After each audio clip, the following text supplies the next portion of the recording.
First message from Sornandro. First message from Padawan.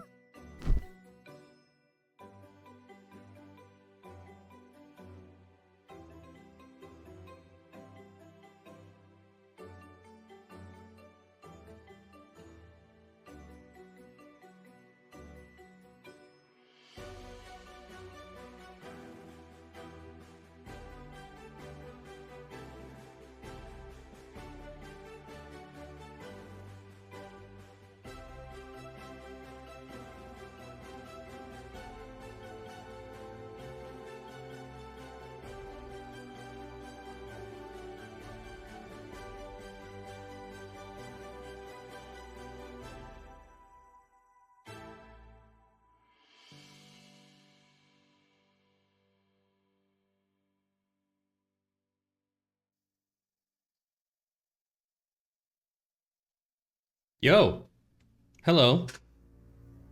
Welcome in, Soren. Soren Android. Welcome to the stream. Greetings to you, and welcome in for the first time.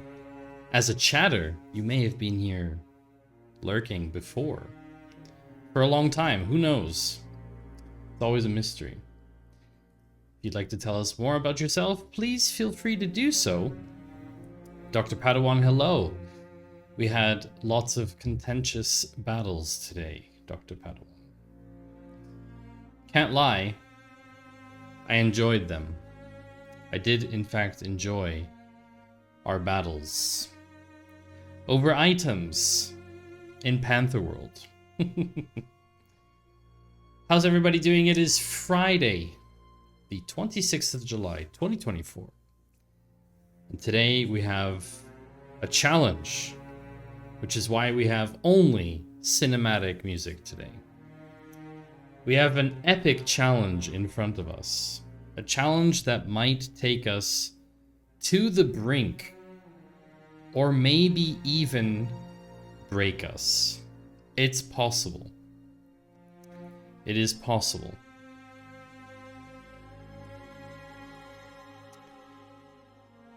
Today, for the first time on stream, I am going to be attempting to do a full data visualization analysis with a data set that I have never seen before.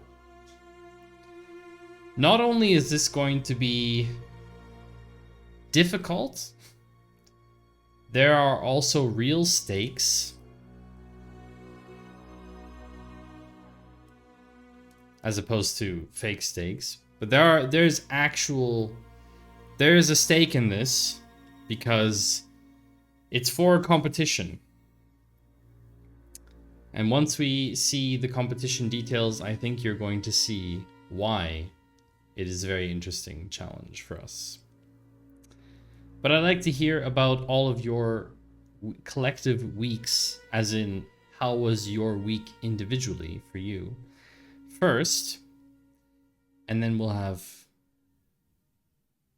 a go. We'll see if we can get something started. For me personally, this week was very positive. I did quite a lot of data analysis work for a change. And yeah, lots of interesting things are happening. I can't talk about a lot of them because they're work related. But one thing that I can talk about is the fact that we have been house searching for around 3 to 6 months or so. I would say 6 months not seriously, and probably the last 2 to 3 months a little bit more seriously. And it seems that today we maybe have found something. Maybe. It was okay, you had a chill week at work, fixed some queries. What kind of queries are we talking about here, Soren? I see Dr. Padawan frantically claiming items like limestone. Was that my go live limestone, Dr. Padawan? Did you just steal my limestone? Ah, sequel. I see, Soren. Did we meet at TwitchCon in Rotterdam? I was also there this year, but I don't remember your name. At least I don't remember meeting you. I mean, what would have been the chances that the two people at TwitchCon who write sequel would have met? I mean, that's like 1 in a gazillion statistic, right? There's no way that could have happened, right? So does your day job involve analytical SQL or more production like DevOps type SQL, development SQL? Would it be an inner join? It would be an inner join, actually. Probably. Would it be an inner join? Let's think about this for a second. Would it be an inner join if you have the entire TwitchCon, okay? We have the entire TwitchCon, and then I need to think about this.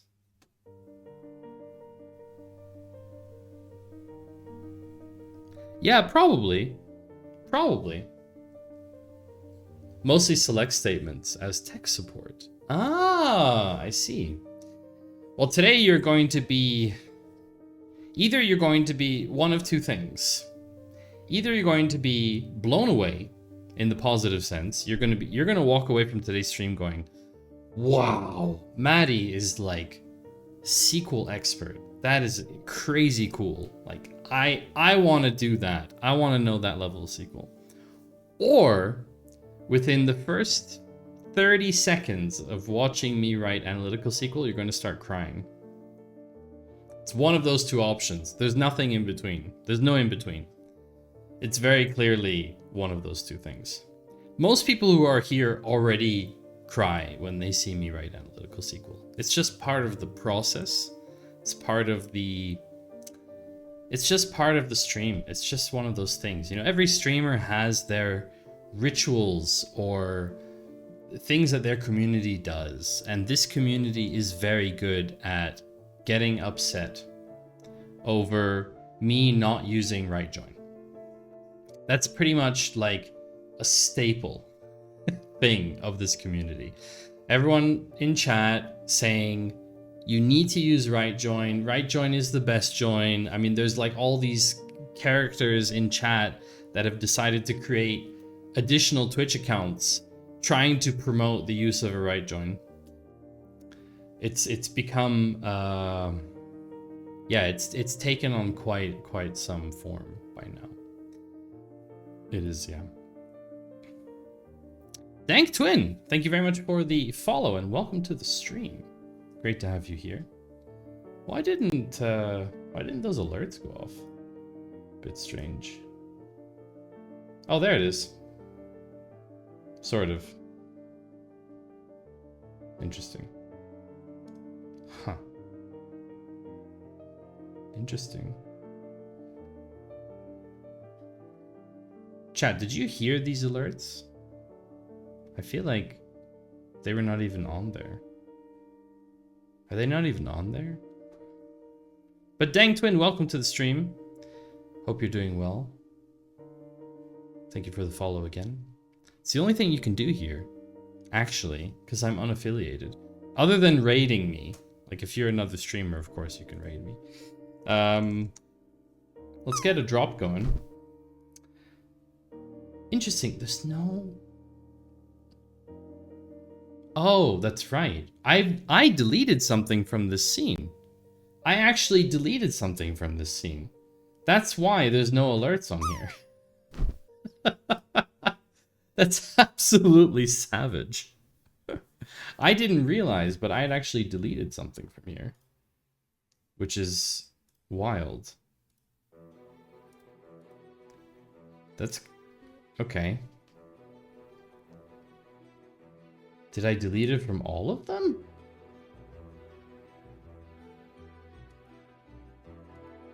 Huh. No, wait. It doesn't need to be included. It's a DSK. Oh, I had DSK. I had DSK deactivated. My bad. Now there's the whole like claw logo stuff in the corner. Yeah. Okay, that's very embarrassing. So what I'm gonna do is I'm gonna replay your follow. I'm actually gonna replay your follow, Dank, because that's like rude of me. If I can get this window where I want it to be. Why is it not cooperating? There we go. So Dank Twin. I'm gonna replay this for you. Give me a second here. Let's get rid of this.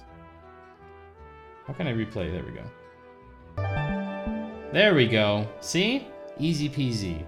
Only took 17 seconds. So there's the follow alert for you. Yeah, so what was I saying?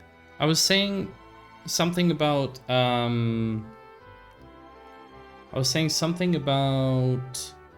this week. Then we were talking about right joins, of course. But yeah, I want to hear from everybody. I do want to hear from everyone how your week has been. In particular, one thing this week bothered me a little bit. I saw a creator. I won't name names. You probably won't know who they are anyway. But I saw a creator on LinkedIn talking about the fact that they were earning upwards of around $5,000 a week, which was around First message from 3 to 4 times what they had previously been earning at a very large tech startup. Well, Airbnb. I wouldn't necessarily say startup. Hi, JD. Welcome in. And it kind of irked me that this person approached it from the... Like, LinkedIn is somehow... I don't know if it's because of the way the platform is designed or if it's a kind of groupthink problem, but everybody on this platform feels the need to boast. And not boasting in the sense of like, I achieved this thing, this is how I did it, here's how you can follow that plan, which would be fine because it's educational in my opinion. But boastful like, I'm making 5 times what I used to by being an entrepreneur and being a solopreneur. You can do it too. There's nothing stopping you. And that kind of annoys me because it's sort of preaching. It's sort of becoming like these people are lifting themselves up above the masses and going, oh, I'm obviously better than all of you because I'm earning all of this money, and oh, you could also make it up here, as if money is like the end goal to everything. So it's a little bit annoying. A creator that I follow is doing that. I don't really like that. So that was a bit annoying. And I kind of thought to myself, like, what could you possibly do if you're earning $5,000 a week? If you're earning $5,000 a week, and there's 52 weeks in a year. First message from Steffi 128. Hi, Steffi. Like you're earning $260,000 a year. What could you possibly be doing with that kind of money? Like how much more significantly amazing is your life going to be past that point? Like I understand if you're a billionaire, that's a different story, right? Like if you're a billionaire, it's a different class. But between, I don't know, $250,000 a year and $500,000 a year, I don't think there's a very big difference. Correct me if I'm wrong, but I don't think there's a very big difference for that. And in my opinion, it's kind of like, why do you need to tell people this? Where's the need that you need to tell people how much you're earning if it's not educational? Like if you were to say, I earn $120,000 a year and this is how I earn it. From this, I get this much. And these are the things I do to do that. Or, you know, like if you do like a breakdown and there are there's a creator I watch on YouTube who does this. Erica the lawyer. I don't know if you've heard of her. Her tagline is like, she reads the fine print so you don't have to, kind of thing. And she gives you like all these cool tips about finances, and she's very transparent about her finances. She showed exactly how much she earned from YouTube the last 3 years. Proper breakdowns. First message from Red Yeah, the amount of Wagyu you can eat, Soren, I guess, but I mean, there's always room for comforts if you're willing to budget properly, in my opinion. There's always room for comfort. Hey, Rugmat, welcome in. Good to see you. Yo, buy my book called How to Become Rich. Totally legit works. Yeah, exactly. I know that there's a lot of people trying to sell their course / whatever, like whatever it is that they're trying to sell. Like they're trying to sell it. I understand that. You can't see me, it's good to see you. What are you, John Cena? So there are a lot of internet personalities trying to do that, and I understand that people have to make a living, but if you're just trying to get rich by selling a book that's called How to Get Rich, and then it's not actually a good methodology, you're just basically scamming people. It's that simple. Anyway, this isn't a rant stream. This is a data stream because it's Friday. So Fridays, in contrast to Mondays is a news show, Data Cafe, where we go through different types of data and tech news, talk about things, have debates, etc. Today, on Friday, is about doing some kind of data or coding related topic, something else in the news. And today is a challenge. So I was talking about this a little bit before. It's not only a challenge in title, it's also going to be quite a challenge for me. Even though I'm very experienced, I am pushing myself with this one. But we'll see how it goes. I have nothing to lose, other than your respect and the respect of everybody who ever has watched me on this channel. And of course, I could not put this video online and delist the VOD from Twitch if it would truly go very badly, and delete all the clips. But probably it's gonna go more or less okay, I would say. So we're gonna do that. The first thing we need to do even before the usual regular stuff, we need to actually create today's thumbnail. Now, I don't know if you all know this, but I create the thumbnails before the stream has ended, and I forgot to do today's. So that's what we're gonna do quickly right now. And this is what it looks like. So this is my thumbnail template in Canva. So we're gonna find a good title. I think we're gonna be very straightforward. We're gonna call it the PACIFIC DATAVIZ Challenge. And we need some kind of like byline, some kind of tagline.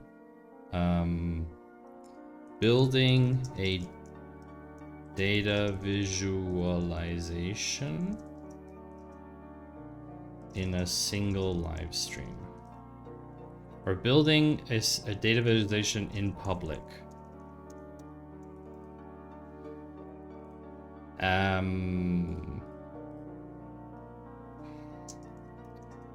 For money. Nah, for money sounds wrong, because I may not win. I'll tell you about the stakes, though. Rugmat, how has your week been? Now we have to pick a face. If any of you would like to suggest a face for this, what you can do is you can go to my YouTube channel and tell me which thumbnails I've already used. Let's see here. Go to videos. So these are the ones I've used recently. I don't want to use any of these because I've used those recently. Okay, so the facepalm one is not good. We could use one of the black ones again. One of the black t-shirt ones. Maybe, let me see here. Maybe this one? You just drag that in here. Hold on, we gotta check. Did we use this one? No, that's a different one. That's mouth open. That's also mouth open. I guess, well, I guess it's different enough. Is there a better one? Maybe this one? What about that one? That looks evil. I don't want that. Let's use this one. The PACIFIC DATAVIZ Challenge. Building a data visualization in public. Okay, let's do it like that. Okay. So then I go to here, I just download it. And then, as soon as the stream ends, I go to my video producer on Twitch, and I upload, I can do it here because I can't do it for streams that are running. I upload a custom thumbnail, because I have it anyway, I might as well do it. And then, when I upload the video on YouTube, I give it that thumbnail as well. So you can see here, where is this YouTube Studio? You can see they all have this layout since like, when was this? March. I adopted this new layout. So, yeah. All right, so we're done with that. It is time to move on to the meme of the day, which I hope all of you are... I hope you're all smart enough to get it. I think so. Does someone not understand it? So here's the joke. Imagine writing not one, but two massive epic poems. So good, they're studied and referenced 2,700 years later, and still only being the second most culturally relevant Homer. I think those of you who know anything about like general culture should understand this joke. Hi, Rossum. Welcome back. I think Rossum got it. I don't know if anyone else got the joke though. And this is not my meme. Like, I didn't make this one. From Kara. Kara got it. Hi, Kara. Good. I'm glad. Homer did it first. Yeah. For sure. So today's drop game target, by the way, is 99.79. We are still, after, what is that now? 21 streams. Where we started lowering the drop game target to win a prize, because it used to be 100, and then no one was hitting it. So we lowered the threshold, and now it's 99.79. You now have statistically a better chance than ever at hitting that score in the drop game or above. So, who wants to know more about today's stream? Where's my water? Here it is. Who wants to know more? Because I also have a bit of an idea. I have a bit of an idea, and I'm not sure that any of you are gonna like it. Not sure any of you are gonna like it.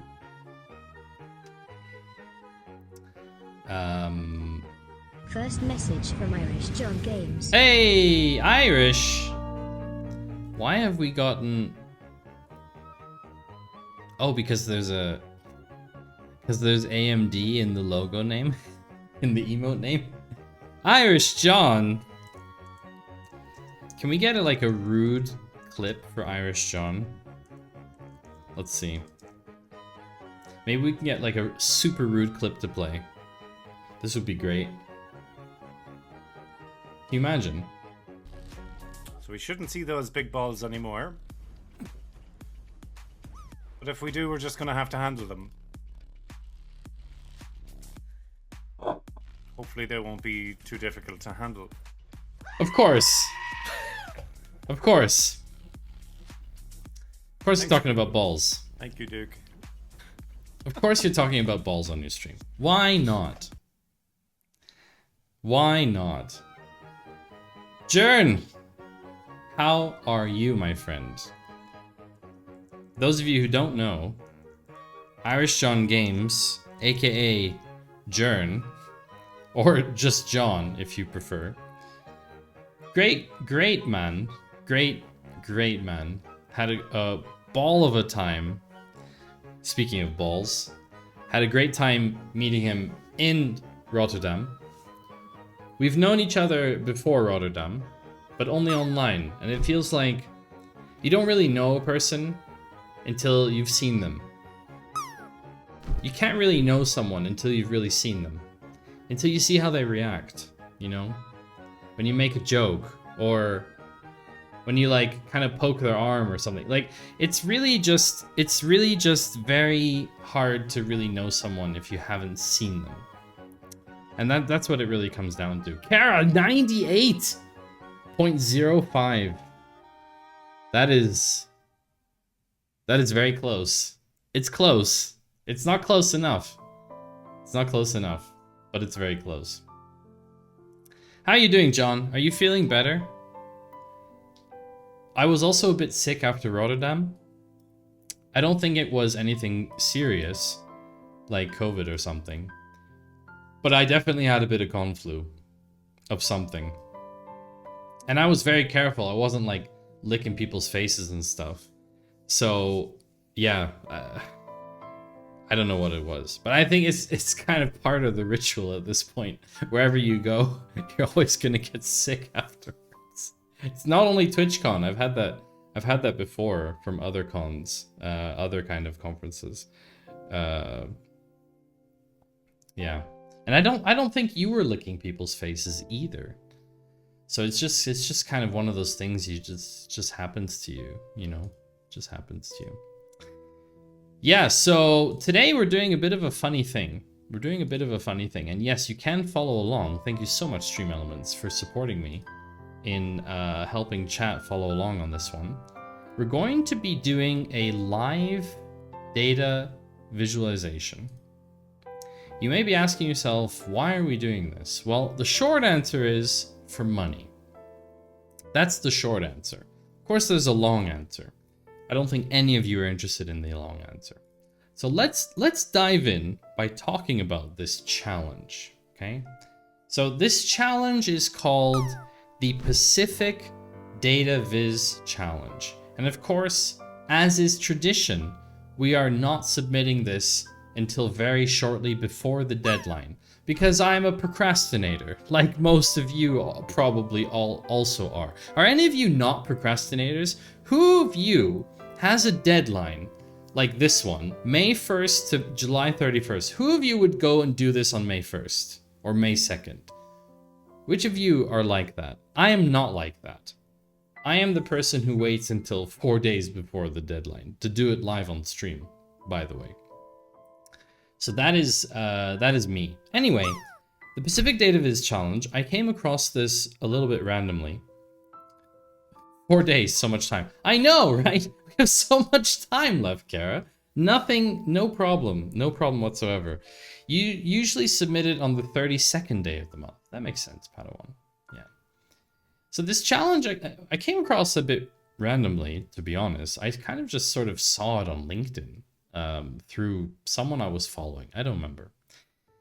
And I took a look at this and I was like, what is this about? And actually, it's pretty interesting. I was pretty shocked. It is an international competition aimed at encouraging innovation and creativity in data visualization in the Pacific region. So I was like, oh, this is not going to be for me. I don't live in the Pacific region, right? Participants, whether individually or as a team, are invited to create data visualizations that highlight important issues or opportunities in the Pacific region. Again, I'm not from the Pacific region. I live in Switzerland, which is not in the Pacific region. It's probably the opposite of the Pacific region. I was like, oh, okay, so this is not for me, but it sounds interesting. Blah, blah, blah, blah, blah, blah. And then I was reading, oh, for this third edition, the collaboration between the community and the government of New Caledonia gives you the opportunity to use specific data and compete for one of the 8 prizes with a total prize pool of $15,000 US. And I was like, huh, there's money in this. That's really cool. I'm glad that they're making this a proper challenge. Okay, so I probably can't submit. So for fun, I went to look at the rules. And then I went to look at the rules. Sorry, I have to open this in a new tab, actually. I went to look at the complete rules. I was like, oh, I'm sure I can't enter because I don't live in the Pacific. And then it says this. The PACIFIC DATAVIZ challenge is open to any private individual of any age, no matter their country of residence. I was like, oh crap. I can do this. I can submit this. Then I was like, okay, there's no way I'm gonna win, even if I submit something. This is far too interesting and far too lucrative. There's gonna be thousands of submissions. I'm not a particular DataViz whiz or whatever you want to call it, right? There's no way I'm gonna win, right? So then I went to entries from 2023, right? Then I went here. I went to the winners. So there were 4 winners, right? And then I had a look through here and I was scanning through the entries and I realized there's like 40 entries total, less than 40, some of the 35, 40. And there's 8 prizes. So I was doing the math and I was going, if I do something halfway decent, there's an 8 in 50 chance. 1 in 5. 20% maybe. If I'm being conservative, let's say it's even 15% chance. I like those odds too, Rossum.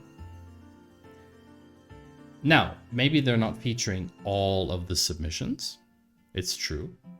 Maybe they're not featuring all of the submissions.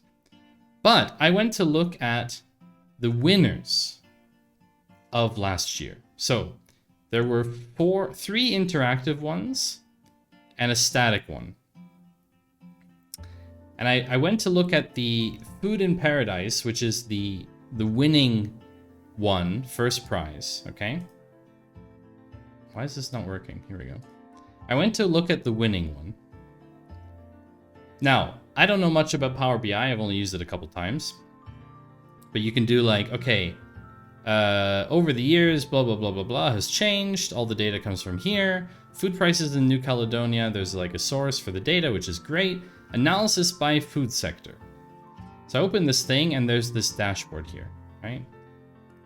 And there's like stuff you can do. And I mean, it looks pretty good. Looks pretty good. I think it's all right. I don't think it's anything crazy, but it's pretty good. It's pretty well done. Most notably, their logo is in the top right corner. Okay, I want you to take note of that.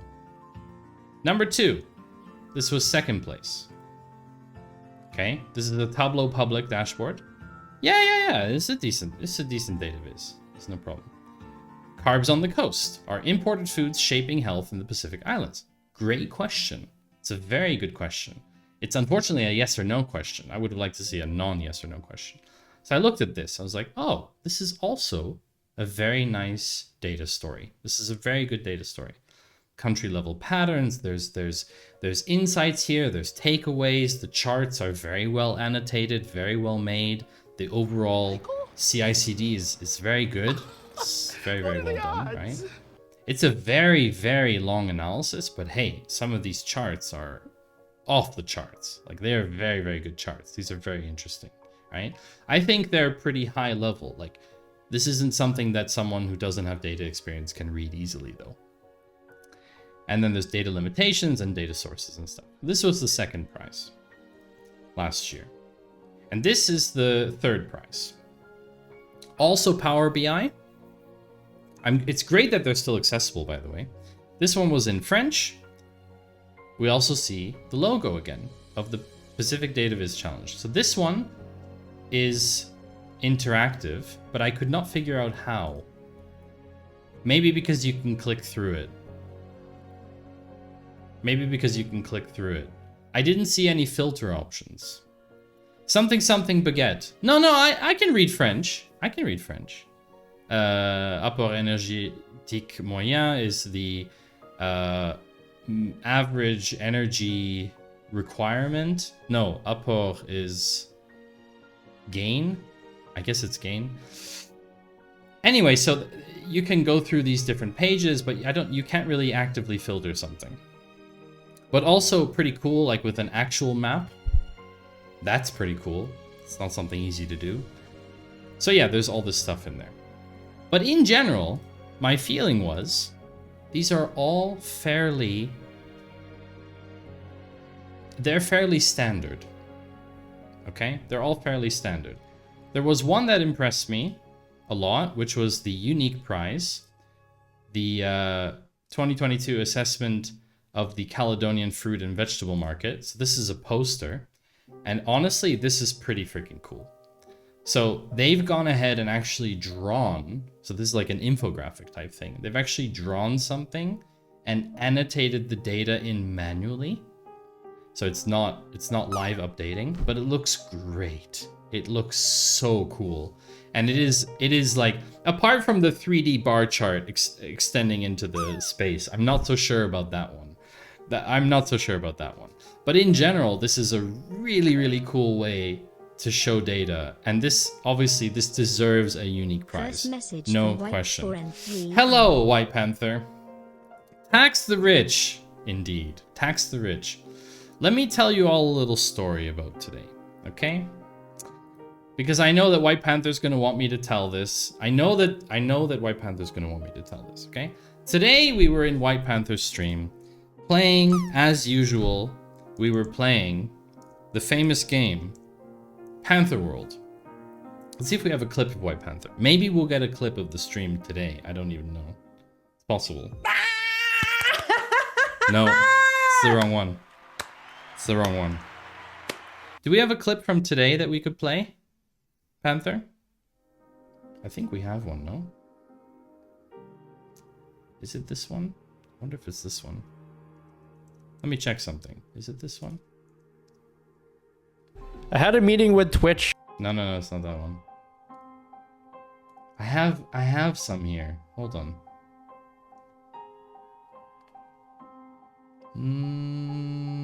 I can't find it anymore.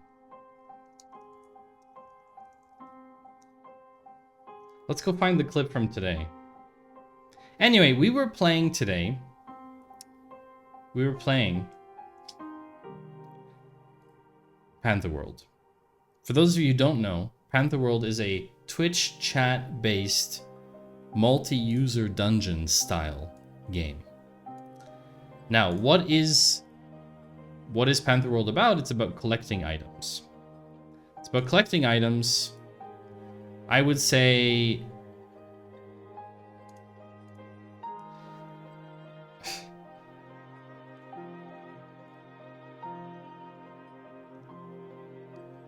I don't think it's necessarily about having the most items or even the most wealth, because each item is worth like a particular value. I think it's about collecting items and seeing if you can kind of achieve some kind of unique angle in the way that you play the game. I don't think it's actually about accumulating the items. I think it's about how you play the game.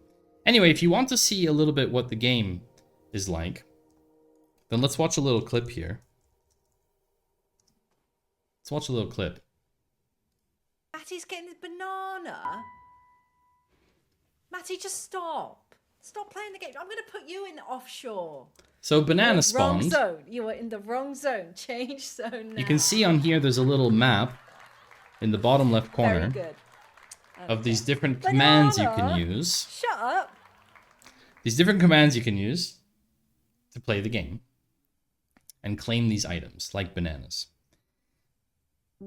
And for some time now, there's been a few people collecting a lot of items, like me, or TNT is everywhere, or Yoshi V. And these players have accumulated such a large amount of items and wealth, including myself, that it's become unfair. Unfair. Yeah, do that. Do that. You need it, absolutely. So a wealth adjustment initiative was introduced. The wealth adjustment initiative means when you go to claim an item, if you are holding a certain value of items or higher, then you are at risk of losing items while you claim. Think of it like this.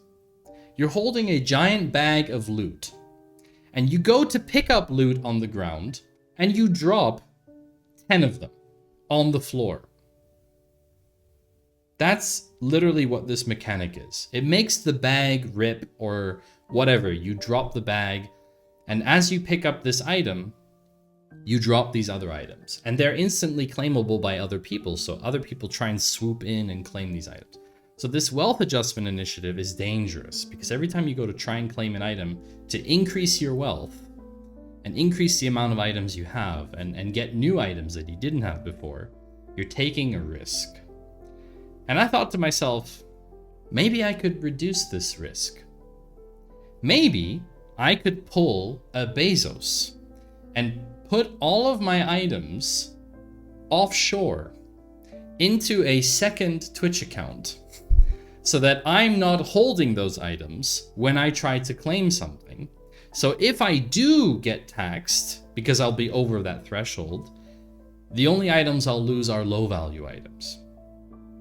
So I took all of my high value items and I shoved them into my second Twitch account, Maddie_nshoes. And of course now I've obviously revealed that I have a secondary account, but it's been obvious for some time. And now I have an offshore holding for First this message account. from Canhorn. Hi Canhorn, and the way that I did that is very simple. There is a gifting mechanism. So I didn't even need to drop the items first and then pick them up very quickly with my other account. White Panther has actually created the perfect mechanism for laundering items offshore to not be taxed. You have literally recreated capitalism. So whose fault is it really that I am using the system? Whose fault is it really that I am doing the thing that is most natural, which is avoiding getting taxed?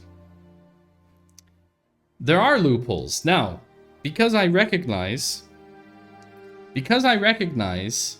that this is a loophole or a maybe suboptimal way to have the game played, I also made two suggestions First message from of Keyboard how Cowboy. we could limit or combat this mechanism. One, of course, being tax the rich, which means you are taxed on the items you are holding, which is irrelevant about whether you're trying to claim an item or not. And second would be a slightly more interesting approach, which is actually creating a zone called offshore. Because there are different map locations right now, like there's a beach and there's a forest and a desert, etc. And some of these zones have different properties right now. But it could be great if we had an offshore area. And in this offshore area, when you move there, you get stuck there for a certain period of time. Like your assets actually get frozen. Just like in real life, when you put your money in the Bahamas and someone discovers it, and then they freeze your assets. and then you can't claim items anymore because you're stuck there. And if you're not able to claim items during a certain time frame, that also limits your ability to acquire more wealth. So I think there's like it's a nice pendant to that. Of course, you could maybe circumvent that, as someone mentioned today in chat. You could circumvent that by having yet another account. So you have like a storage account, and then you have a claiming account, and then you have an account that goes into the... It's a very complicated and convoluted process, but I feel like the easiest way to solve this issue is just by having rebalancing stuff in there. Like having different mechanisms in place to combat all of these individual types of tactics, yeah. I need to make a short marker, 8:45. Okay. Yes, Panther, by the way. I saw your message. I will do so. That was actually kind of the idea. That was kind of the idea of why I wanted to talk about it, because I figured you might want that, so. But overall, the game is The game is incredible. The game is so much fun to play. It's extremely addictive. It's so addictive that I'm a little bit concerned because I have it open while I'm streaming. Like that's that's a little bit concerning. I am telling this from a perspective of a player. I think you are telling it from the perspective of a creator of the game, which is always going to be different. And like I said the other day, even if someone could work at a higher pace on a game, like if I look at a lot of games that I like to play, and if the development pace is so fast that the next time I log in, I've missed like 3 major updates and like so much has changed, I will churn. I won't play the game anymore. Now I understand that people who play very intensively want to have things change very quickly because it gets boring for them otherwise. But that's if the fundamental game mechanics are boring. If the fundamental game mechanics are really interesting and good, then you don't need to make a lot of changes all the time. That's my opinion on gaming. Now, I'm by no means a gaming expert, so you shouldn't be concerned for me though. Oh no, why would you do a release while I'm streaming? Oh my gosh, why would you? This is on purpose, of course. Yeah, of course. Of course. Of course. There's no other reason. Yeah, of course. Absolutely. But I do absolutely want the irradiated stick of butter. That's, yeah, tasty. Yes, exactly. I do want that. I would also probably like the glowing mushroom because I don't think I have that. I'm gonna get a glowing mushroom. You're probably all wondering what's going on right now, and that's okay. It's fine. It's okay. And I think I'm also gonna grab an irradiated feather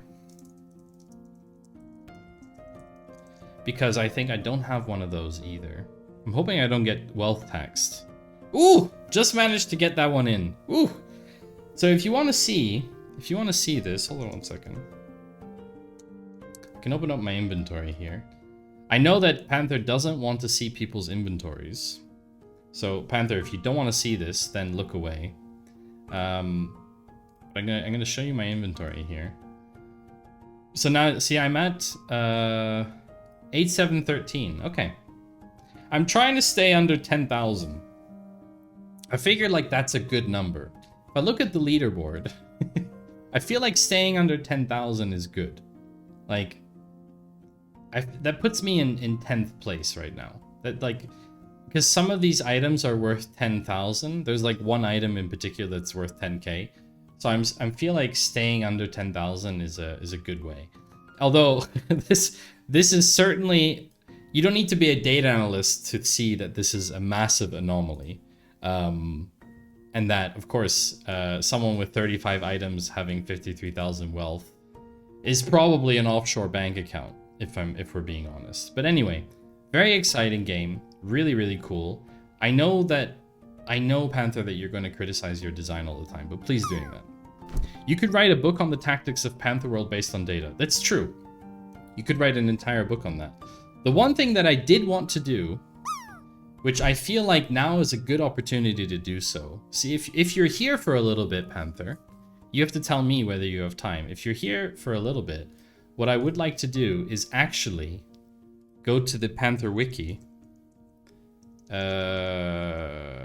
Is it Panther Wiki? And I would actually like to do a small little data analysis, a small one. I'm gonna open up a new canvas for this though. Let me just do another canvas for this. Panther World items. Just call it Panther World. And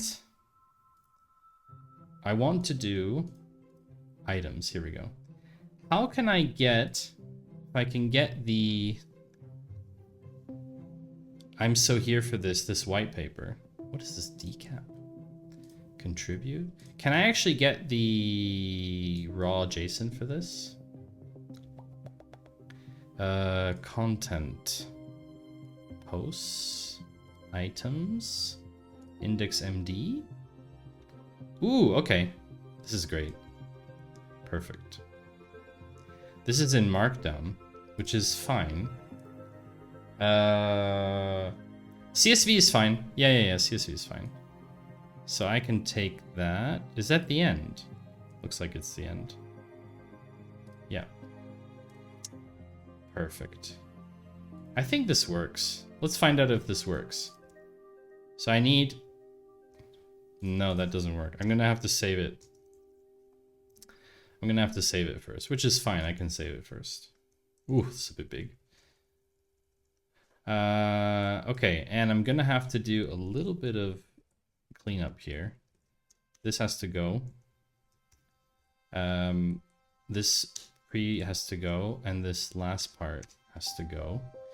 And then I think we could also do ourselves a little favor by replacing these with commas. Edit. Find. Here it is. Find, replace. Not sure if it's completely up to date, but this will be interesting. Disclaimer, I do not own this data. Of course not. It's my data now. This whole wiki is fascinating. Yeah, and this shows what kind of game you've built if people are doing this, right? If people are doing this kind of thing, it shows you what you've done, what you've created. Replace all. No, that's not good. Not good. Find replace. Ah, it's regex. That's not good. Here we go. Find replace. Okay, so we're gonna call this items.csv. Slap it in the downloads as usual. By the way, Panther, did you see today's meme of the day? I don't know if you've seen today's meme of the day. I thought you might enjoy this one, actually. Imagine writing not one but two massive epic poems. They're so good, studied and referenced 2,700 years later, and still only being the second most culturally relevant Homer. It's pretty funny. Okay, so we have an items list. We're going to take that items list. I'm going to slap it in here as a CSV. I know this is very bright. Let's turn down the brightness a little bit here. Okay. Time to figure out stuff.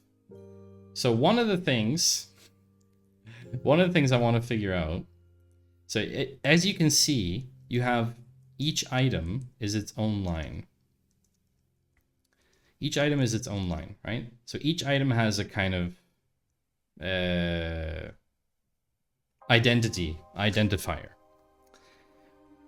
So one thing that interests me is, can I actually sort these by rarity already? Just to make sure. I'm not sure. Order by rarity. Descending. Okay. So first of all, there's 128 items. So we know this if we do count star. This is not how I'm going to win $15,000. This is how I'm going to impress Panther with data stuff. That Panther gets convinced that she needs to put data stuff into Panther World. Like, as soon as someone hits their first... No, like milestone-based events. Why did my lights go off? Who did that? For example, like right now, all the events are timeline-based. So what if an event was when someone hits 100,000? The first person to hit 100,000 wealth. Or the first person to get 500 items. Like, there are ways to do things that are event-based that are based on the actual underlying player base. Or the 500th player that joins gets a rare item spawn. Like, all this kind of cool, nifty stuff, right? Or like the 690th player. No, the 420th player to join. You know. So now, if I want to do this, you see, I can't do that. But what I can do is do an over clause. Now I have total item count. So I have this in here. I'm not sure if I'm going to need it in here yet, but I can do that. So one thing that interests me was the rarity. How fast does the rarity climb over the course of the items, right? So if actually you can do this either two ways. One way you could do this is just by visualizing it. So we can just make a chart. We can have the item message from stream elements and then rarity as X. No function. And then just sort by rarity. So you can see here, visually, you can see how the rarity changes. Like these are all rarity 1 items. But it's kind of hard to see. I mean, obviously there's a very big jump here between Lobster Claw, a Quartz Geode? Never even heard of that. It's also easier to do like this, to read. But you can see this visually, right? You have a Quartz Geode, Padawan? You have to give it to me. But one thing that interests me was, aside from the anomaly being the 10,000, what are the gaps?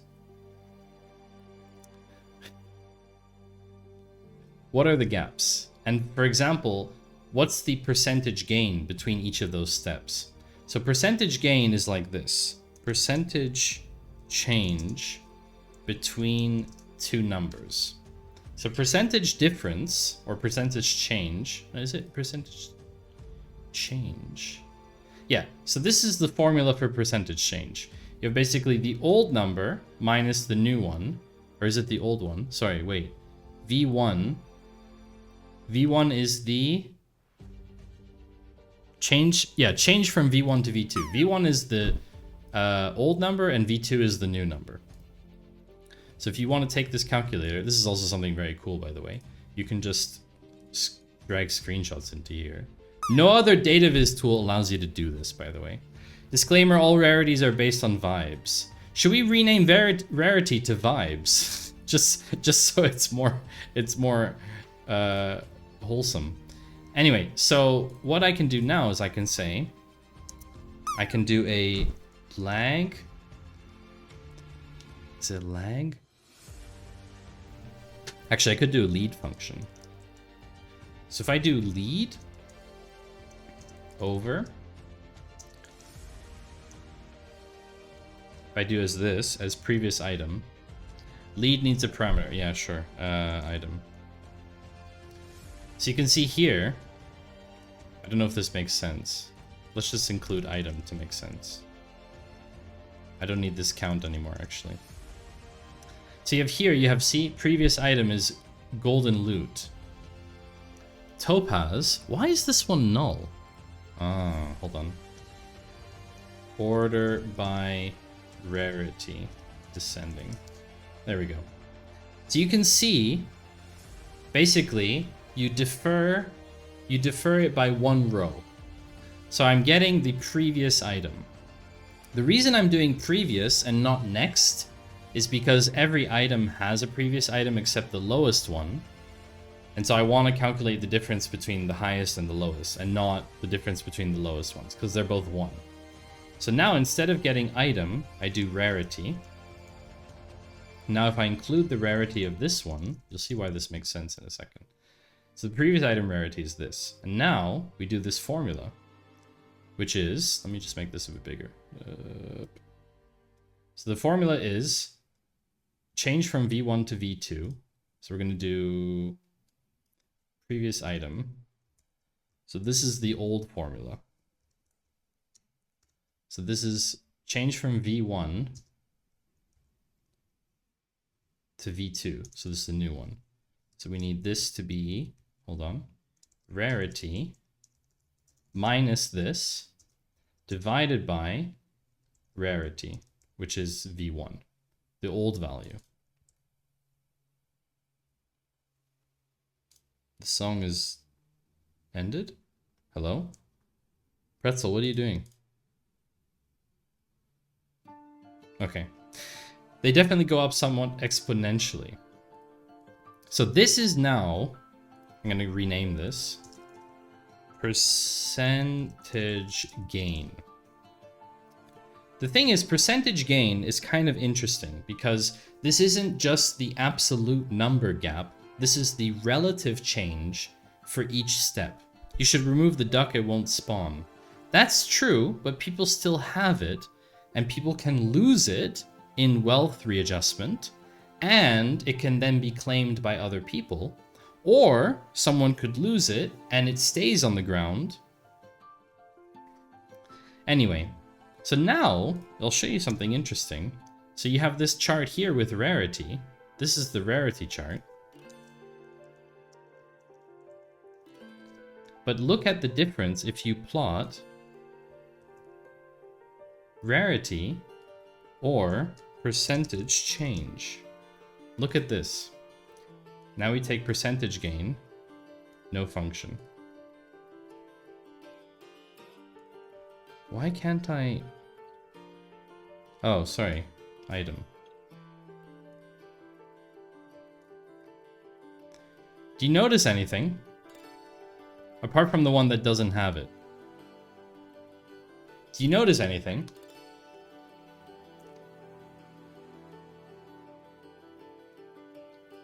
You see how the order is different? Here's Lobster Claw Quartz Geode Golden Loot. You see here Driftwood. Driftwood, wherever Driftwood is, the next item below Driftwood was 100% gain. 100% percentage gain. Sorry, from the previous item. So if I go down here and I look for Driftwood, how much is Driftwood, by the way?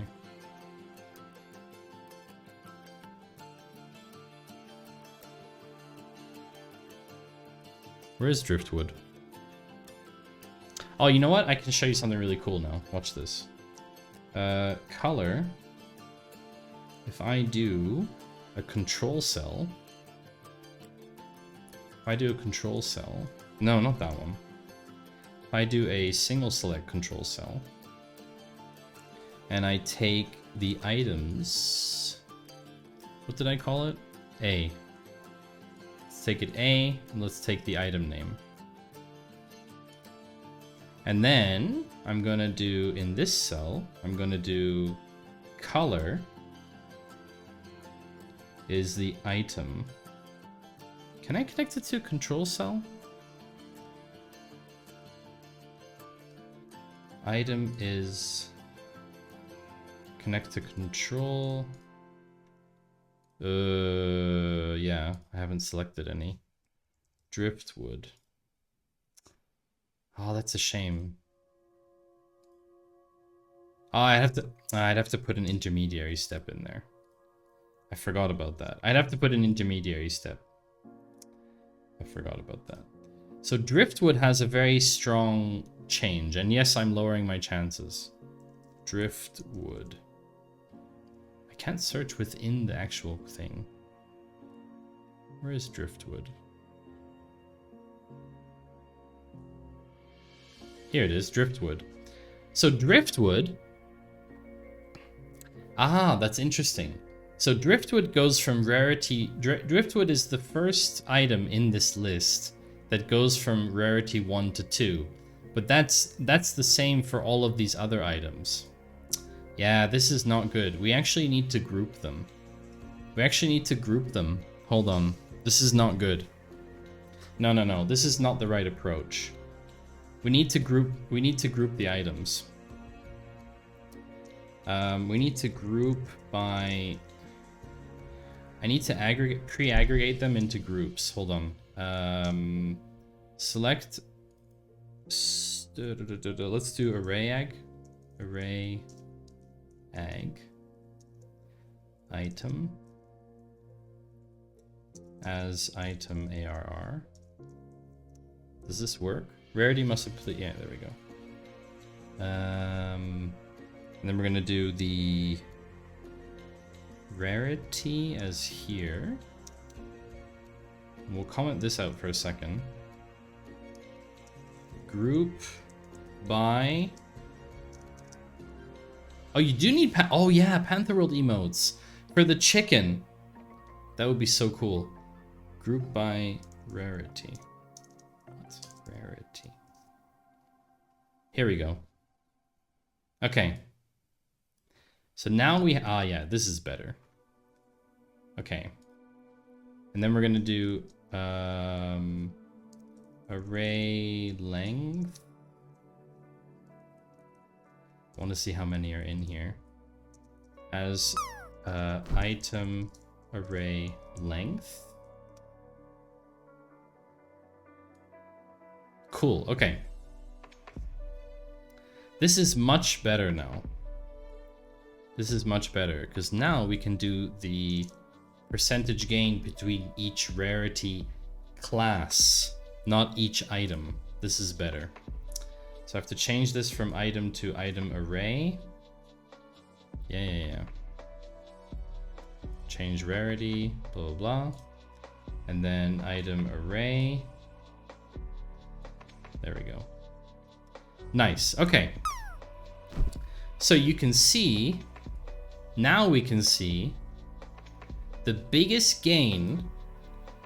Okay, obviously the chicken. Obviously the chick is the biggest gain. But teabag, beetroot, lemon, artichoke, wheat, and driftwood are 100% gain because they went from 1 to 2. I could actually pull out the original rarities and stuff, but I'm not doing that now. Maybe we... Wait, hold on.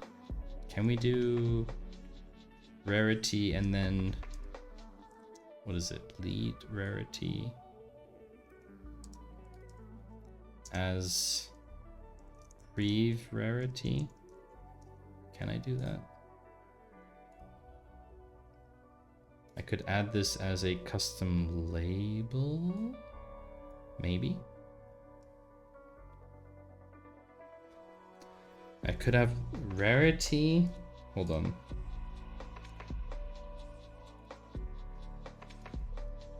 Ooh, maybe I can concatenate.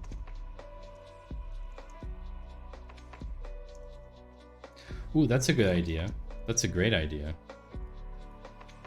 Rarity, and then concatenate with a string.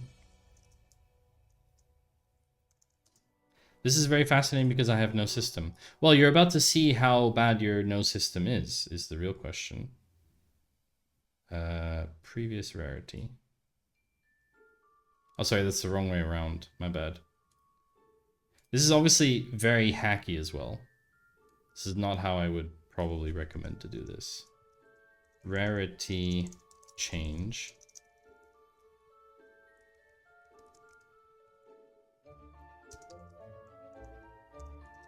Okay. So let's check out what this actually looks like. Okay, now you can actually see this a bit better. I'm finding a system without knowing that there's a system. Yes, sort of. How do I get the font to be white? Default inter axis sheet. Because this font is black and I have no idea why it's black. Inter? Anyway, so you can see the changes here. So this is pretty dramatic from 1 to 2, but 1 and 2 are overall still a very small percentage of the total rarity. Like, this is the lowest rarity. But there's a big jump here. Wild rice. Wild rice is priced at 46, when the previous category was 30, which is a 53% gain. And then there's obviously a gain from 2 to 3. But there's also a big jump here, 210 to 300. There's a big jump for lobster claw that goes up from 1500 was the previous segment to 2000. Watering can is a pretty small relative jump. 600 to 750 for the flute. There's a couple in the middle here. Quartz geode. These go... I think because you went up. Basically, you went up in increments. But for example, peach was 30 when the previous numbers was 24. Interesting. So I think some of the problematic ones are some of the larger numbers, like bongo drum. Relatively speaking, it's only a 5% change. But because there's not that many items in it, this is the thing, right? I think this is the number of items plays a very, very big role. So you have a lot of items in the 420, which is fine. That's makes sense. You have irradiated pebble, irradiated stick, cool shell, irradiated feather, cool feather, irradiated leaf, cool pebble, cool stick, cool leaf. These are all 420. Were the originals 400? Is that why that is the case? If you just have stick, is there a stick? I don't even know. Is there a stick? I don't even know.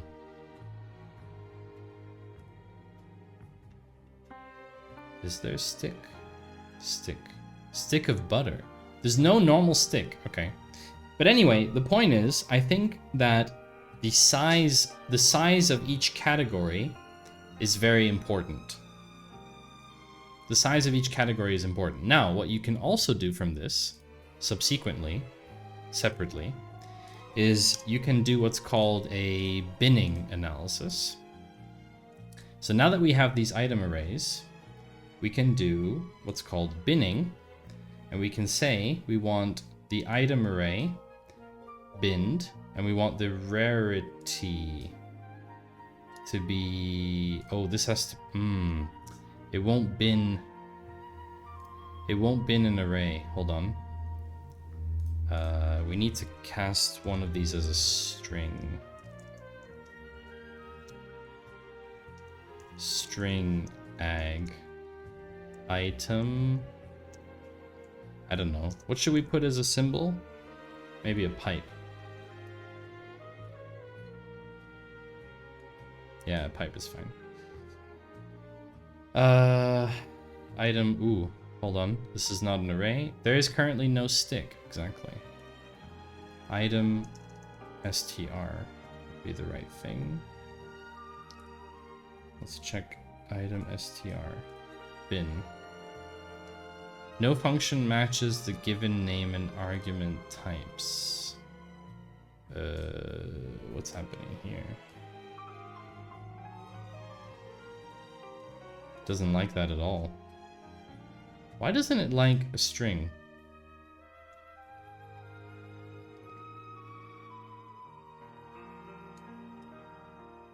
I'm not sure. Oh, right. It can't bin. Sorry. I'm trying to bin the wrong thing. I need to bin the rarity. And then count the item string. No, I need the length of the thing.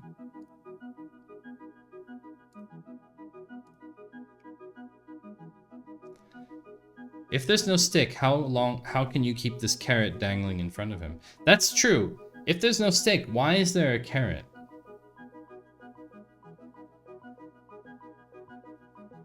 That's a very good point.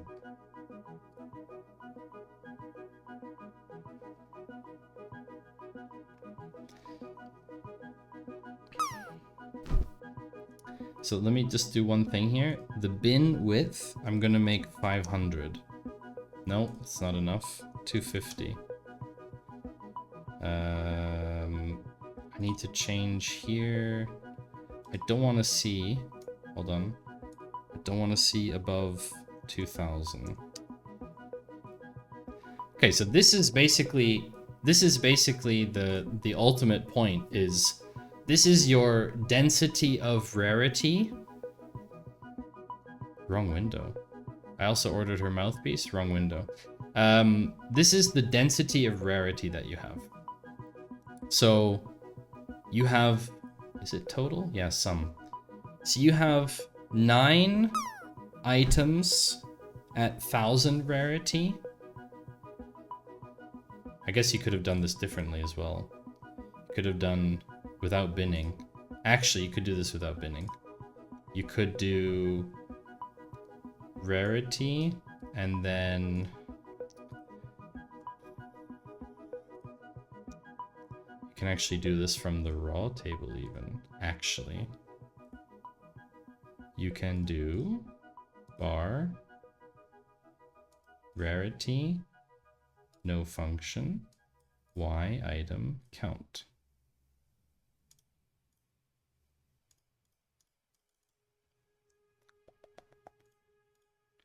First message from Skuldivba.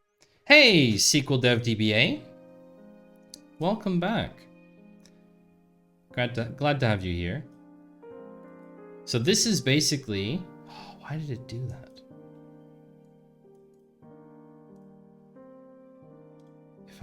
If I take out the 10,000, let's just go to 1500. This is your density. Yeah, that's exactly how I feel. This is your density. This is your density of rarity. Density of rarity. Now that's a term. You effectively have a big gap between 480 and 950. You don't have a lot of items. And you also have a big gap between 106 and 400. You basically don't have an even spread of rarity. But you already knew that because rarity should actually be called vibes. Why? Actually. Why? I just want to know why green olives are the most spawned. Well, I don't have spawn data, so I can't tell you that. I don't have spawn data. If you would give me the spawn data, I could potentially nail it down for you. My suspicion would be is that they spawn more in one zone than another. That would be my suspicion. I mean, you'd have to dump the Panther feed from the Discord into a log file, into CSV file, and then we could maybe do something with it. If you don't have the stats about spawning. But that would be my only suspicion. Otherwise, it's in the code somewhere, and I don't know enough about that. But anyway, if I had a recommendation for you, if I could make a recommendation, it would be to insert more items into this zone here. So this is the kind of, let's call it 110 to 400 range. I think that you should have some more items in there. And I think that you should have a couple items in this zone. And that would be probably the 700 to 950 range. So the next time you're thinking of putting items into the game, I would think about putting them into these two areas. I would definitely avoid items, in my opinion, I would avoid putting items here and here and here. So these I would color green, red. These I would make red. I would avoid putting items in there, and I would try and put, if you're going to put new items in, I would try and put more items in here at the moment. That would be, if I would make a recommendation. I predict that the rarity is close to the median follower username length. Interesting. Interesting. Twitch username. Oh, Panther, you know what? I could actually tell you that. I could actually tell you that. You know why? Because I have all of my followers. I have all of my followers in here. Follows by day comes from channel follow. Event data username as follower. Let me copy this. I know that our channels are different. I know our channels are different, but I could tell you at least... Garbage. I could tell you at least what the length is on mine. Let me just see what this is like here. What kind of clip is this? Are you clipping things on my stream, JD? Why would you do that? Why are you clipping?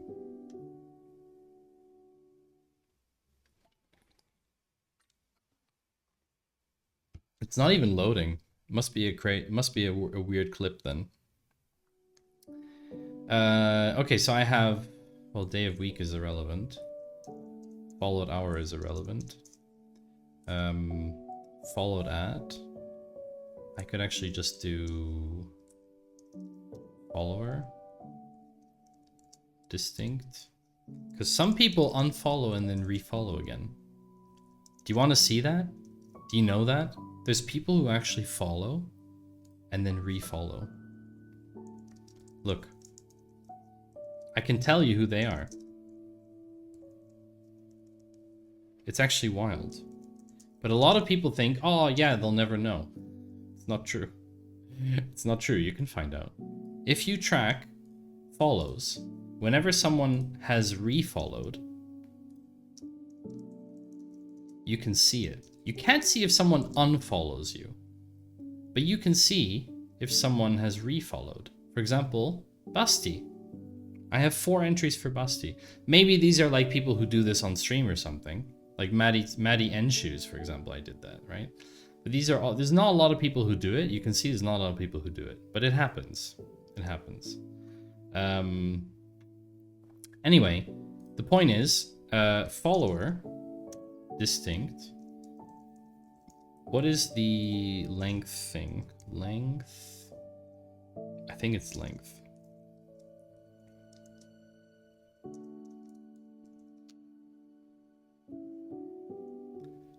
Yeah, order by position. I don't need this anymore. Here we go. So I have follower len. I'm gonna need to include the usernames just to be able to count them correctly. Yep. Okay, so we have the follower length of their name and the follower, and now we can just compute the median from this. Select median. Ooh, what's, oh, it's percentile thing, isn't it? Yeah, percentile continued 0.5 follower len from, you don't need to know why I'm doing that, just accept it. Subquery and from must have an alias. Okay.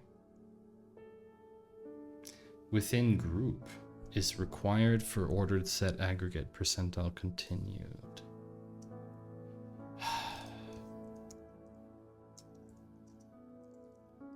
I need to check. Sorry. Within group order by column. What if I don't want to order by? First message from Arshad24. Arshad, hello. Hi, do you also work in full stack development? I wouldn't say so. No, I wouldn't say that. Within group order by follower? Doesn't really matter. Does it really matter? Order by follower length.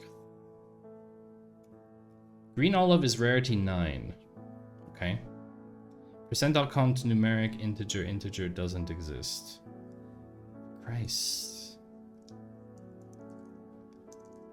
What is wrong with this thing? This is a very weird function. You know what? Maybe we can... Why would you say median, by the way, Panther? Just out of curiosity. Why would you say median and not average? Is there a reason in your formula that it's going to spawn on median and not average? Within group order by column. Fraction. Ah, I don't need the column. I don't need the column. Yeah, okay.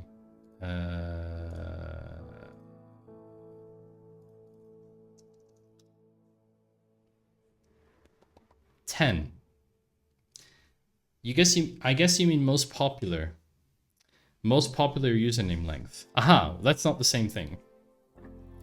The median username length, according to my follower base, is 10.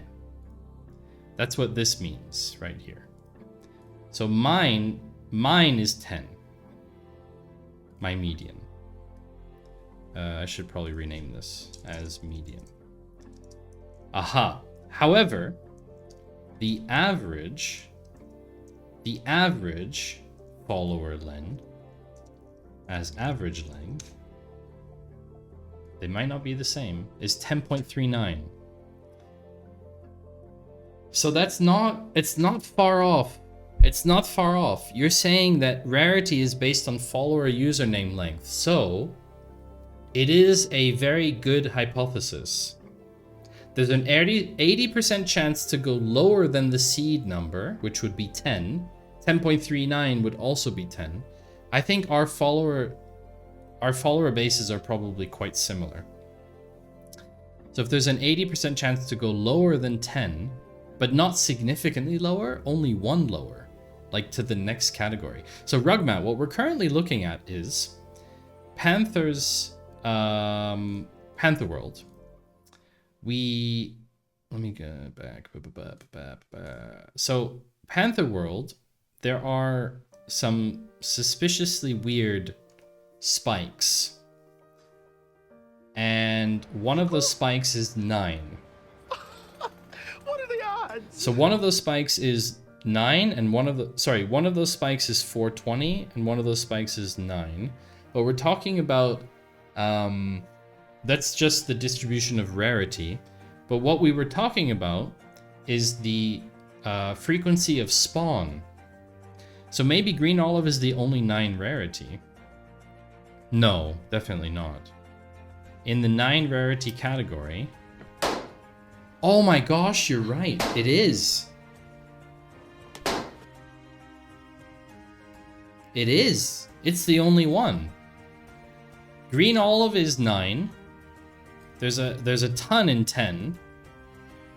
And then there's dandelion chicken egg and spring onion in 7. So what you're saying is there's an 80% chance to go lower than the seed number.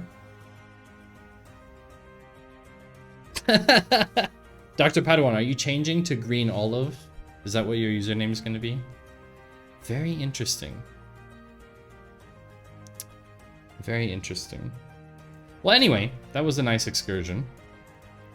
What we're actually doing today is this.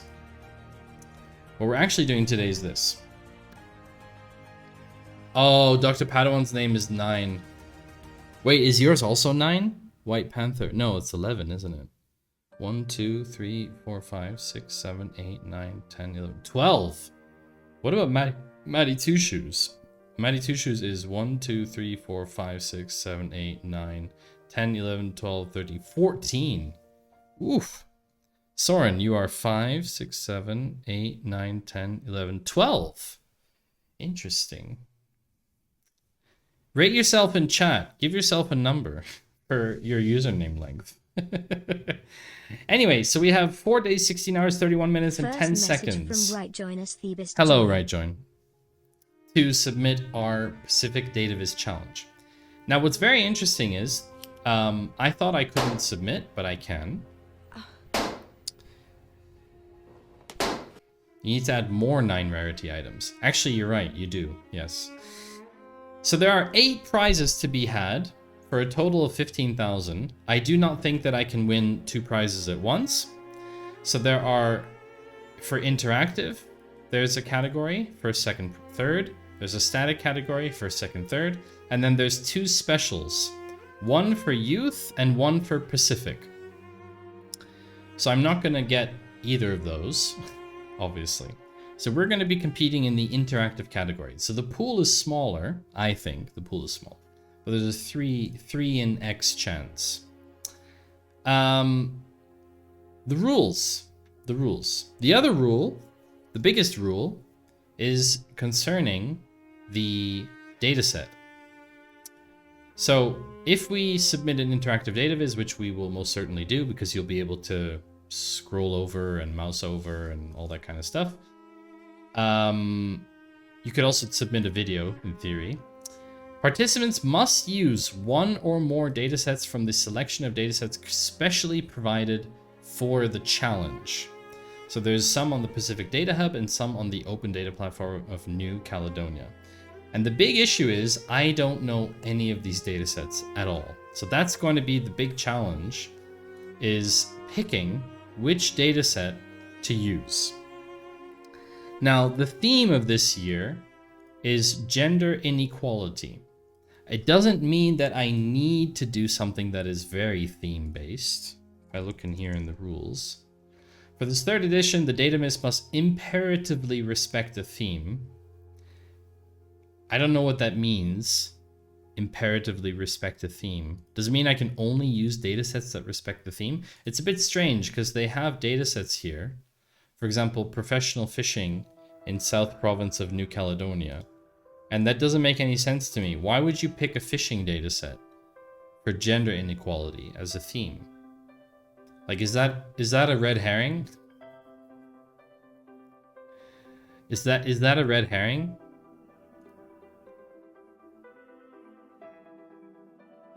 Also, it's in French, but... Oh! Because the captain's gender is listed in here. Ah, interesting. Are fish that are caught male, female? No, it's the sex of the captain. Ah, interesting. Anyway, well, that's a professional fishing data set. I don't think we're going to use that. Also, New Caledonia, I think most of their stuff is in French. I would probably want to use the Pacific Data Hub. So let me ask you, chat, which of these data sets do you think we should use? Can I give... Yeah. Have a look through here, chat. And if you see something that you like, there's 725 data sets. The platform serves as a gateway. Are these... Oh, you must use at least one dataset from the two lists below. Ah, okay, so it has to be one of these. Okay, so I'm going to be back. I'm going to take a very short break. I'm going to be back. If you like one of these data sets, then let me know. I'm curious. I mean, the hot one would be to take the women in managerial position ones, but I'm not sure that we want to go into that. I don't even know if we want to do something like the gender wage gap. I think it's a huge challenge. Maybe there's another data set, maybe employed population or something like that. Anyway, see you all in a couple of minutes. Don't go away.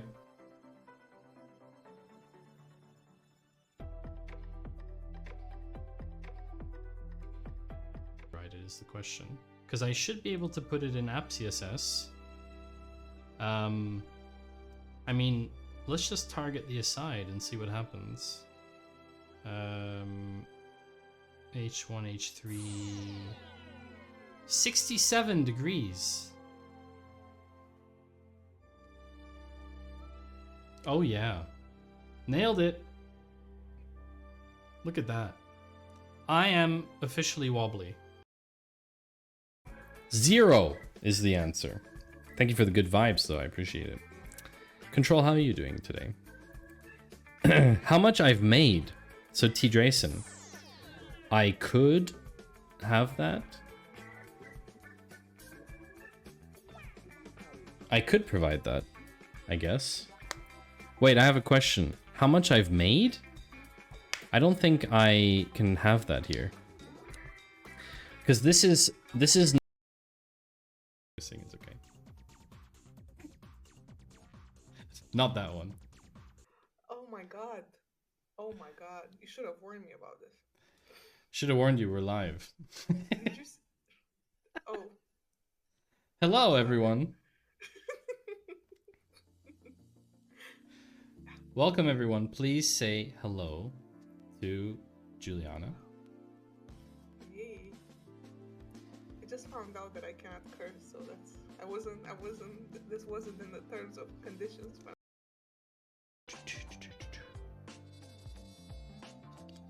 Or maybe Twitch is throwing a fit. It's also possible. Time warp 21.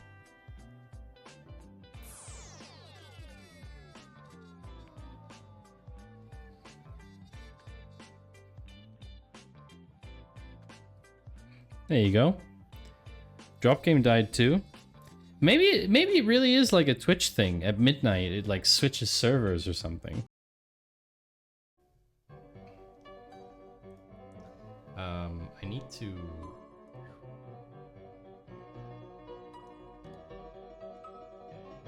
I need to reverse the logic, basically.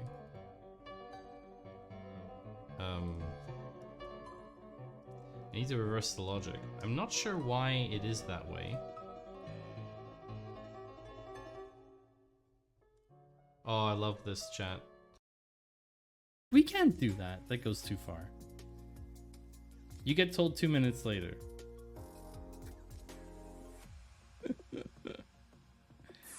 That sounds like...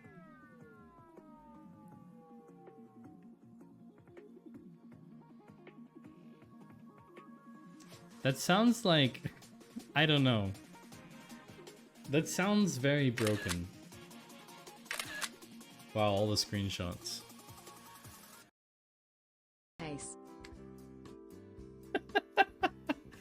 Ah! Ah! Ah! Ah! Ah! Oh! Ha ha!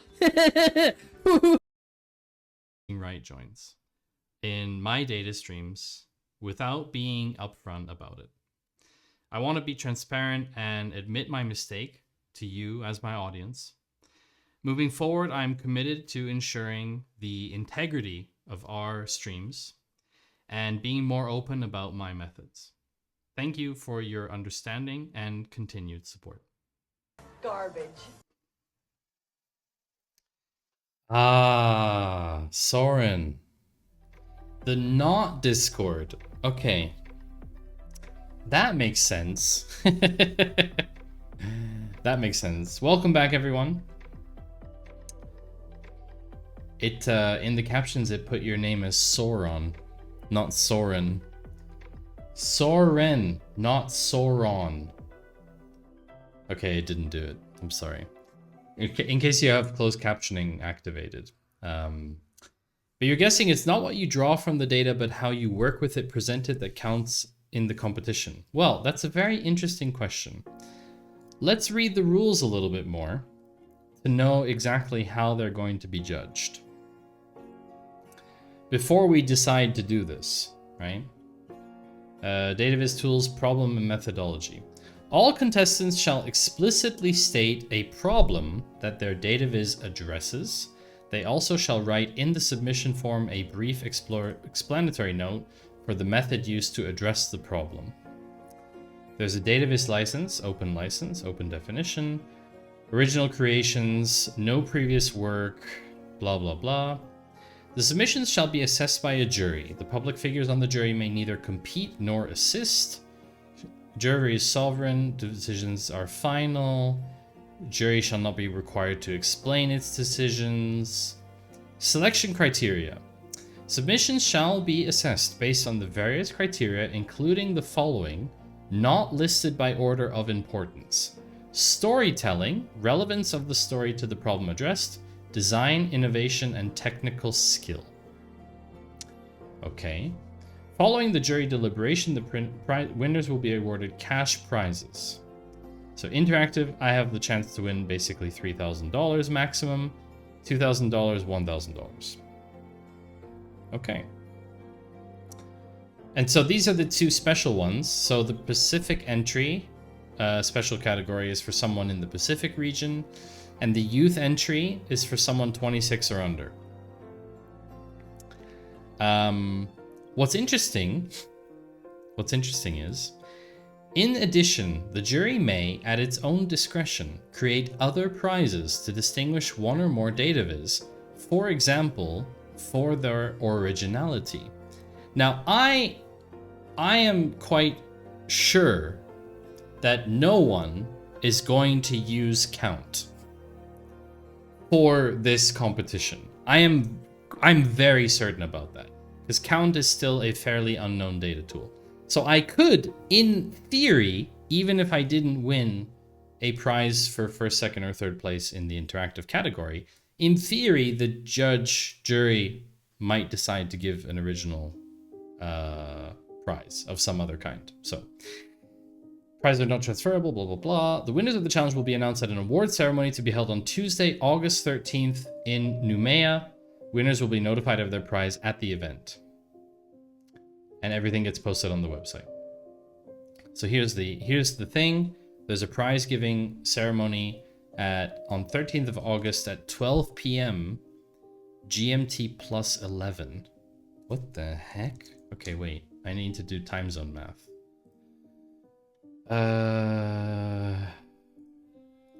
Time here and there. Where was this again? Noumea. New Caledonia. At 12? Is that 12 p.m. midday on the 13th of August. Okay. And then I want to show compare to mine. So that would be 3 in the morning. Oh, we're 9 hours behind them. Gosh. I hope they don't expect me to watch that live.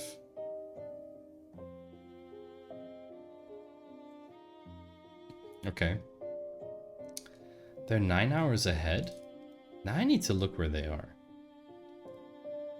Now I need to see this on the map. Noumea.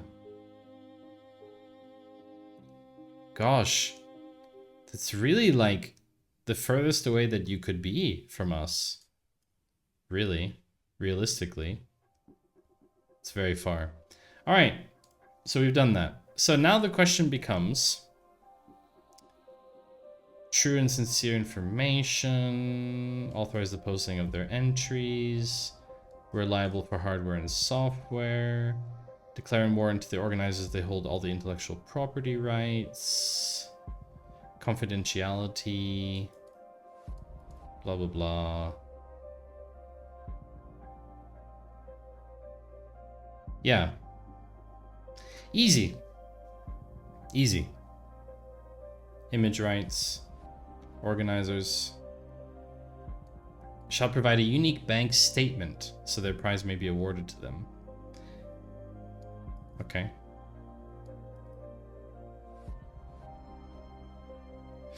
Acceptance of the challenge rules, notification of rules, validity of rules, blah, blah, blah. Okay. So basically what we have to look at are these 4 things. I'm gonna actually put this in here as a little screenshot, just for a reminder. So these are the selection criteria. Now we have to decide on a data set. Basically, this is how I'm gonna do it. This is the process. So the process is gonna be pick data set. Okay. Then I'm gonna formulate problem statement based on the data that I see. Then I'm going to run analysis to have what we call develop findings. And then I'm going to visualize. Visualize and build, right? This is the process. These 4 steps. Okay, easy peasy, right? Let's select a data set. So one of these are the ones we're gonna have to use. The theme is gender inequality. One of the main slogans of the organizing team is no limits. Everyone can participate. Education attainment. What is education attainment? Let's take a look.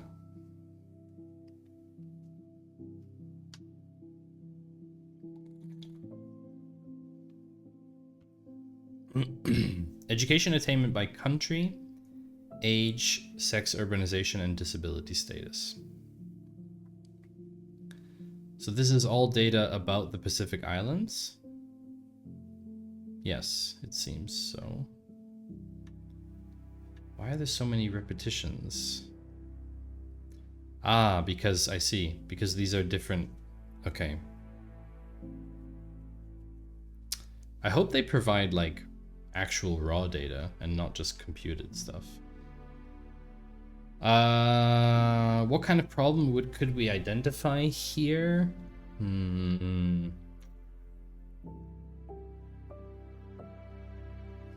mean, we could identify how potentially urbanization or disabilities or gender plays a role in what education level people reach. I feel like that's pigeonholing though. Household head by gender. Do you have any suggestions, chat? Have you looked through the data sets?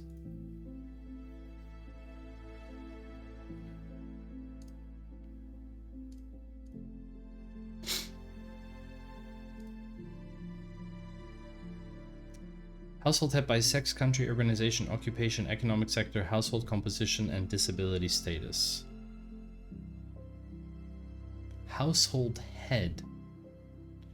Household head. Does that mean... What does head of the household even mean?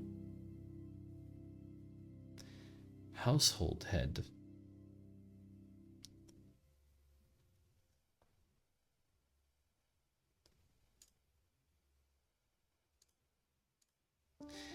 So, Micronesia Kiribati, the person that makes the most money in the household? I actually don't know if it's by money. Household head. I wonder if there's like a... Is there like a definition for what that means? Okay, so for example... Kiribati,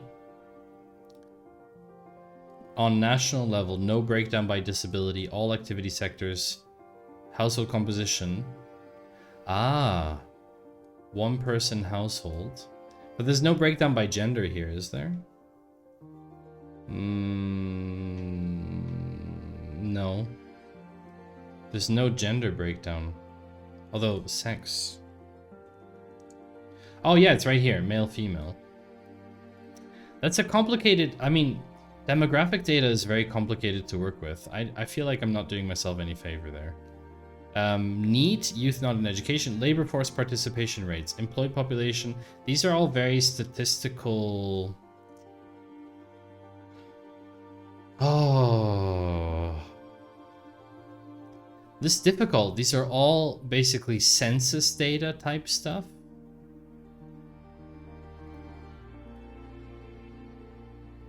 You know, like census as in you take a, you basically pull your population. Or you derive the data from elsewhere, that's also possible. No breakdown by disability, 2012. Employed population by education, occupation, and economic sector. What if... I just had a thought. What if we were to look at two data sets together? What if we were to look at employed population and education attainment?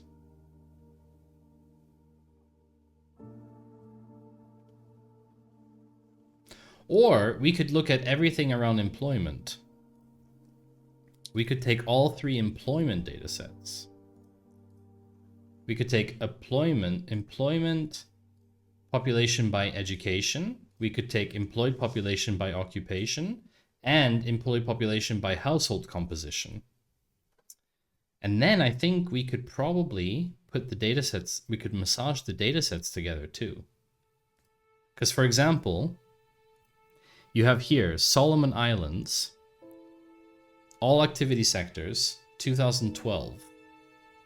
Then you have here Solomon Islands, 2012. And then you have here Solomon Islands, 2012. So I actually think this could be interesting. If we get all of the employment data... First message from Soy Patetic. If we get all the employment data together, we could probably do something. We could massage it together. Hey, Soy Pete. Getting ready to start my stream. Then why are you here, Soy Pete? Shouldn't you be streaming then? Did you just come in into self-promote? Is that what you came here for? Did you come to promo in my stream? Do you want to get banned? Or is it even in my rules? I don't even know if it's in my rules. Is it in my rules that you're not allowed to self-promo? Where are my chat rules? Where are chat rules? Can someone find my rules? I don't know where they are. View chat rules. Do not use offensive, discriminatory language. Do not harass, bully others. Do not advertise or promote. Do not spam or repeat messages. Do not troll. Anyone breaking the rules will be banned. So technically, I should ban you, Soy Pete. Technically. But what I'm gonna do instead is open your stream and wait for you to start streaming.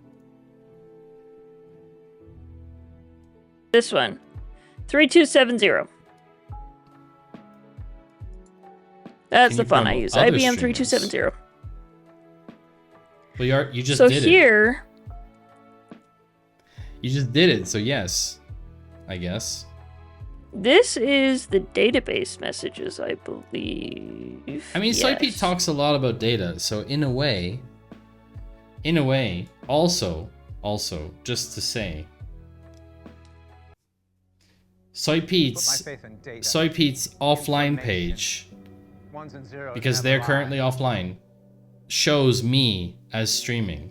So this is kind of a promo of me. So in a way, it's like promo for promo, you know? There was this whole like follow for follow stuff.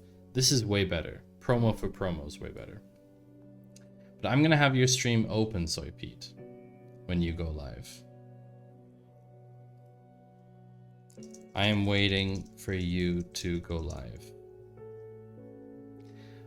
Sometimes I am a data engineer at work, but I rarely do data engineering on stream. Well, that's what we're gonna do today. Download this.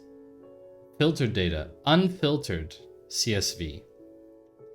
Download launched. Your download will start shortly. In the meantime, you can continue browsing. Okay, let's take a look. Items, we don't need that anymore. Oh, that's the meme. That's our thumbnail. What's this? Yeah, this is the one. What's this look like?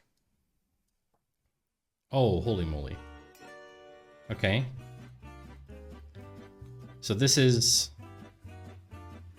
How does this work?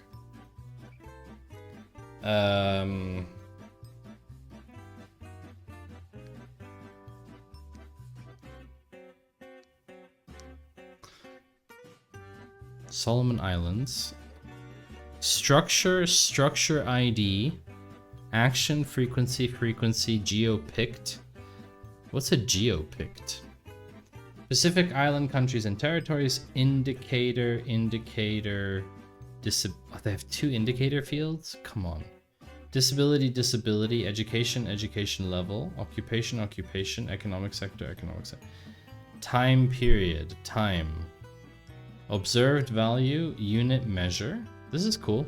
Okay. I feel like we can merge these together. I feel like we can do that. So we're gonna do that. We're gonna rename this, because I'm never gonna remember which one is which. I'm never gonna remember it. Get rid of this. Downloads, where is it? It's here. So this is called that. Then we're gonna have this one, we're gonna download that, unfiltered. Employed population by occupation.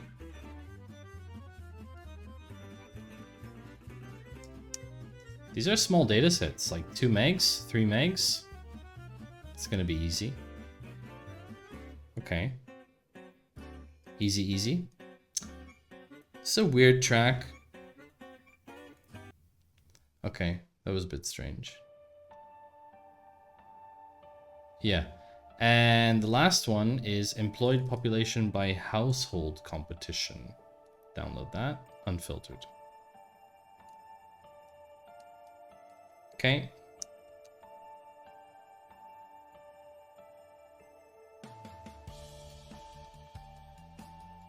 All right. So I have 3 data sets. I can join them by country. Let's stick with that for the moment. So let's put a stamp on that. Stamp this. Done. Okay. Done. We've picked a data set. So now let's import them. Okay, we need to... Actually, that's true. Sorry, I missed a step here. We need to do one thing. We need to import data and massage.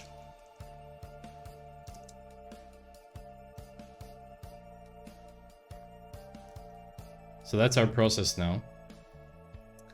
We're going to need to import this data. For that, it's very easy. We just go here, take all 3 of these, plop them into here. Done. There we go. We have 3. Done. And now we can just... I mean, we can just join them together. Basically.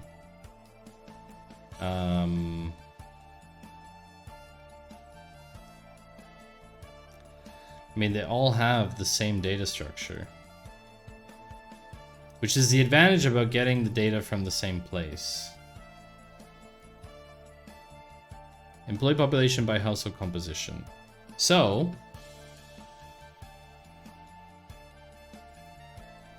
we can basically join all of these by Pacific Island countries and territory. Yeah, easy. Actually very easy. We can just join them together. So if I do a SQL query here, from this, maybe union them first? I don't know. Should we union them and then join them? Now let's actually join. Employed population by occupation. Oh wait, maybe we should figure out if one of them doesn't have the data that the other one has. I think there was a date thing here somewhere. Time period. Here we go. So let's code this. Min time period, max time period.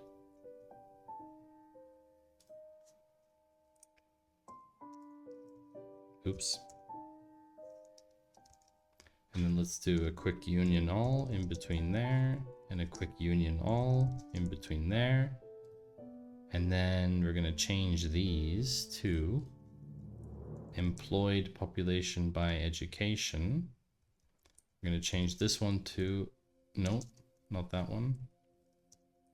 Employed population by household composition.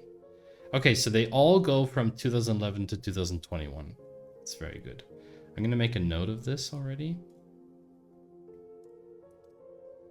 Time range, data range, 2011 to 2021. Okay, perfect. So then we can actually do select star from employed population. Let's start with this one.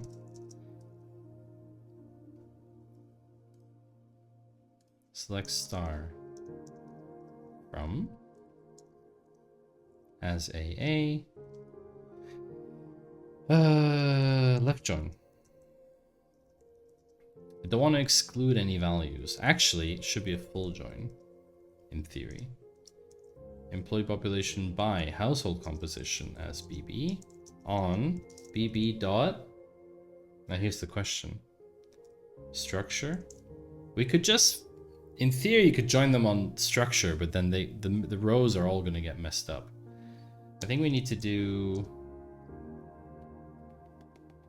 by country.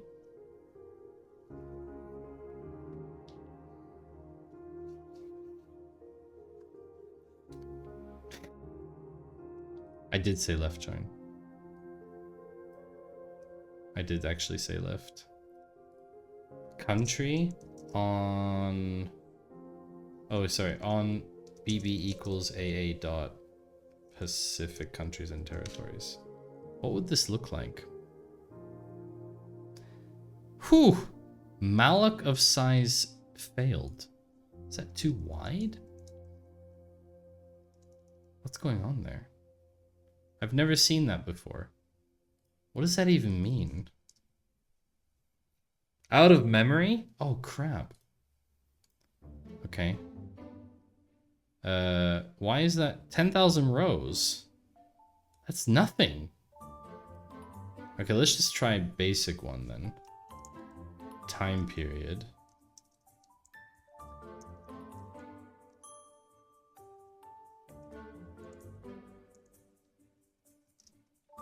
I think I know what's going on though. It's joining every permutation. It's joining every permutation. I think that's too many. Yeah, it's too many. I'm live now. I will show up in like 10 minutes. Are you trying to get people to leave my stream? The joke's on you, because no one here is actually awake. They're all asleep. All of my viewers are asleep, Soypy. You can't steal my viewers. It's impossible. You just said you were waiting for me to be live. It's true. I'm in your chat.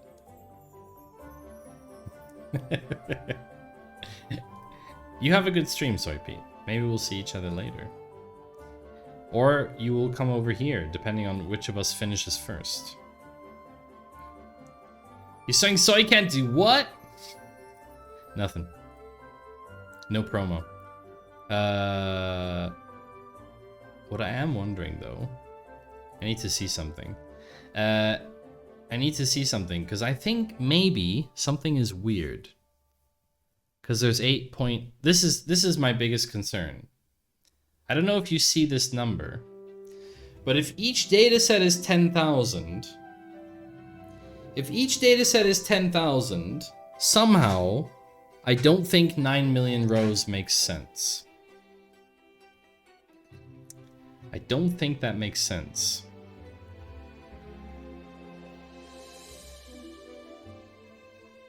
I think we need to just, maybe we don't need to join them.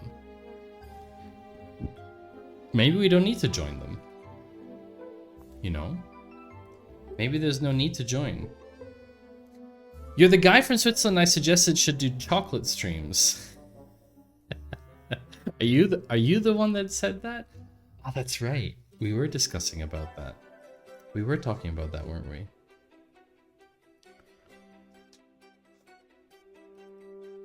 Actually, maybe we don't need to do this. Maybe we can just do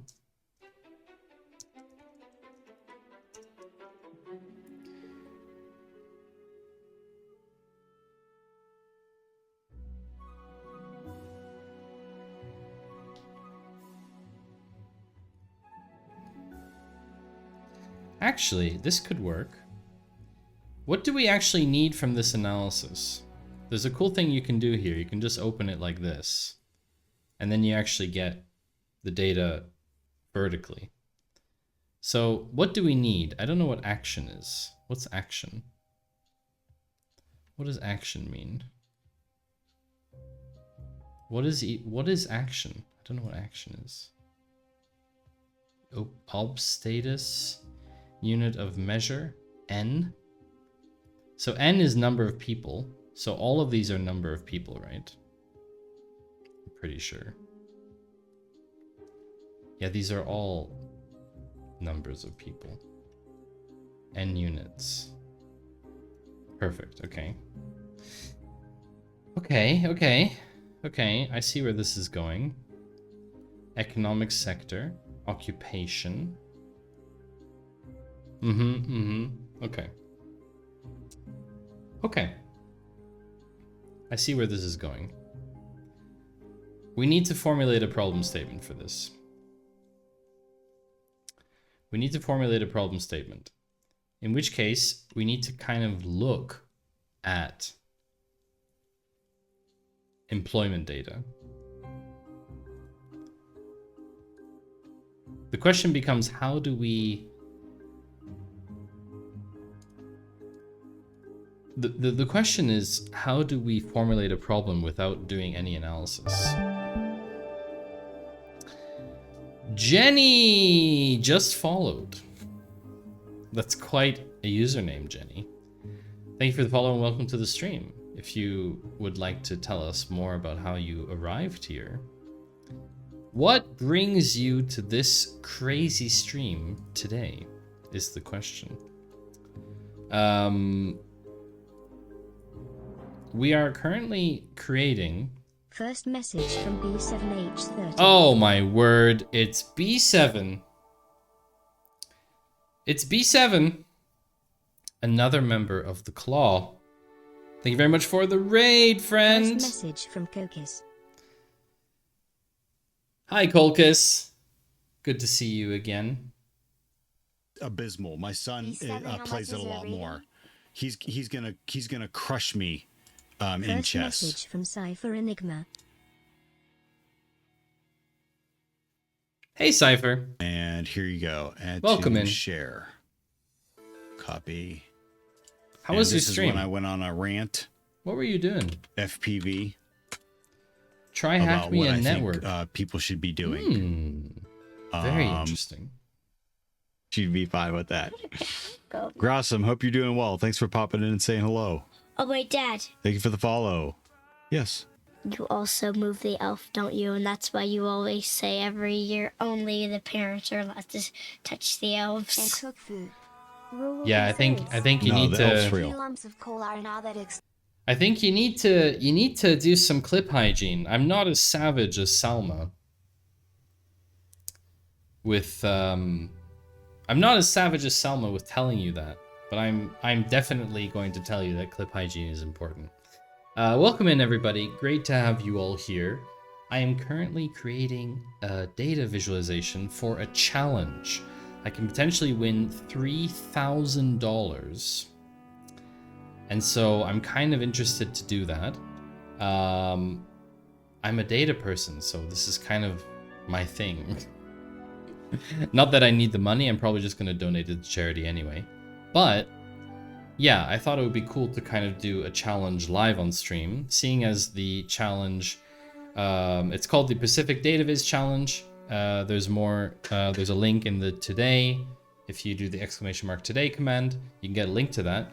I have 4 days, 15 hours, 51 minutes, and 30 seconds, technically, to submit. So that's what we're doing today.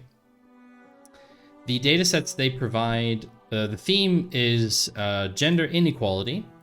Anybody can submit.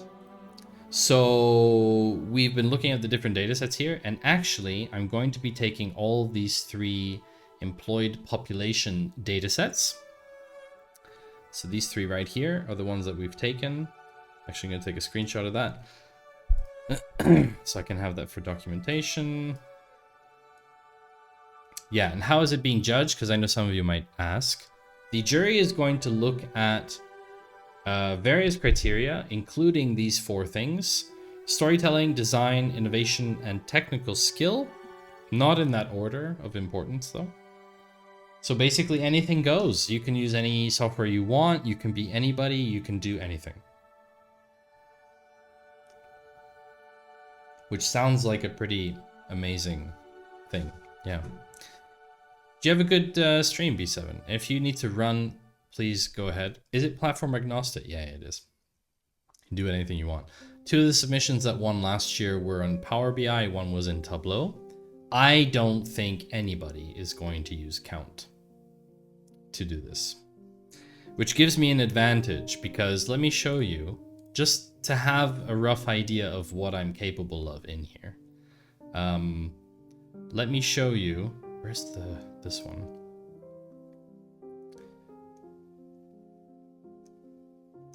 Palmerol. Oh no, that wasn't that one. Hold on.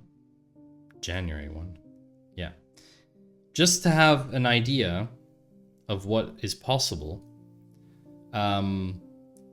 I did a similar DataViz challenge for another challenge called the Pomerol, I don't know, Pomerol dataset challenge. And yeah, it was for a Starbucks menu analysis.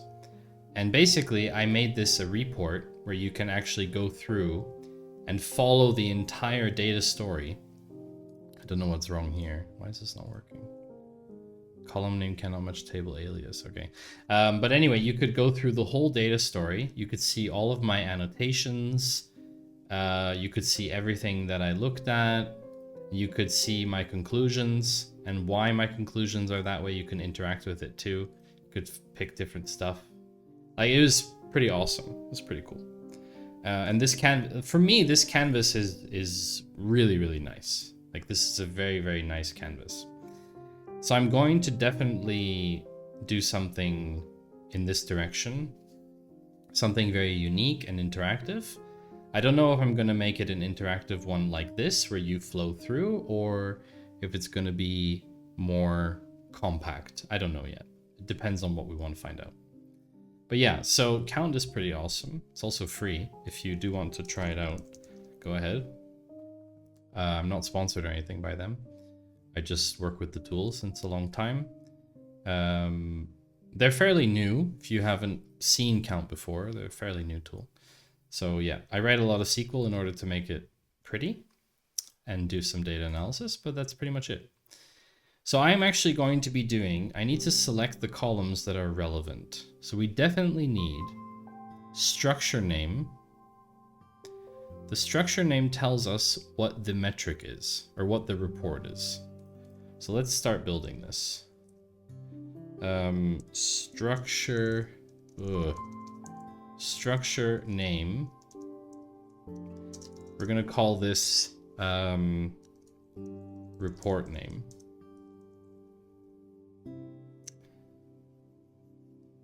Or report, maybe report view. Then I gotta take this out. This is messing with everything. Then we need frequency.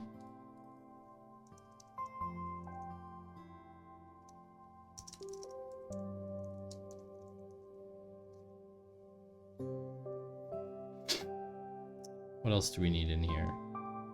I don't know what geopicked is. Ah, geopicked, yeah, okay. Then we need Pacific Island and territories as, let's call this region. Then we have the indicator 1 as, I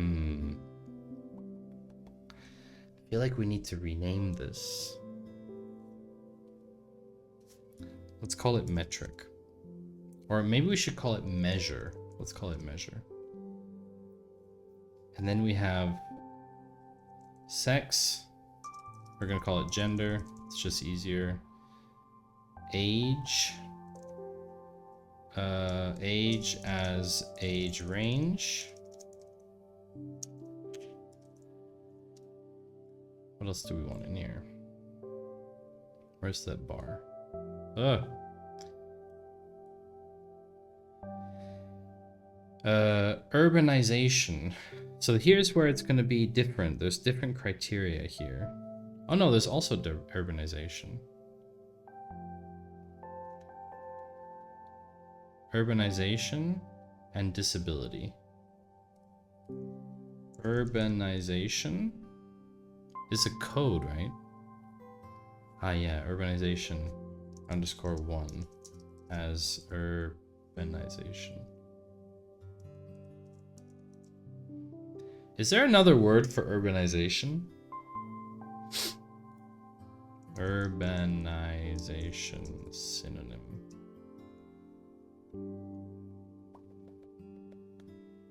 I don't even know. Development? Sprawl? Spread? Yeah.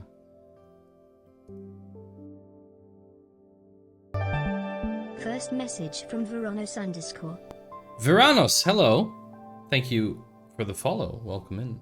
Gentrification. That's a nice one. Gentrification. Very nice. Good, very good suggestion. Excellent first time chat message. That is truly an excellent first time chat message. Someone whose first message in the stream is a helpful comment or response to a question that I asked. That's incredible. That is a great first message. But of course, Veronis, if you'd like to tell us a little bit about yourself, you're more than welcome to do so, because that's always welcome here. We have a nice little, tasty little community.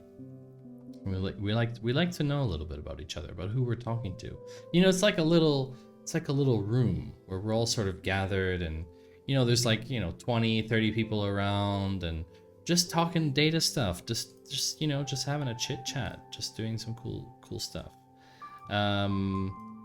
What I also want to do, maybe I'll leave these up. Okay, so then we have disability. We're gonna leave that as is. Disability 1 as disability. And then occupation 1 as occupation. Now this is the thing, this is the drill down criteria. You see here, household composition, and this is occupation. And then there's time period and then OBS value.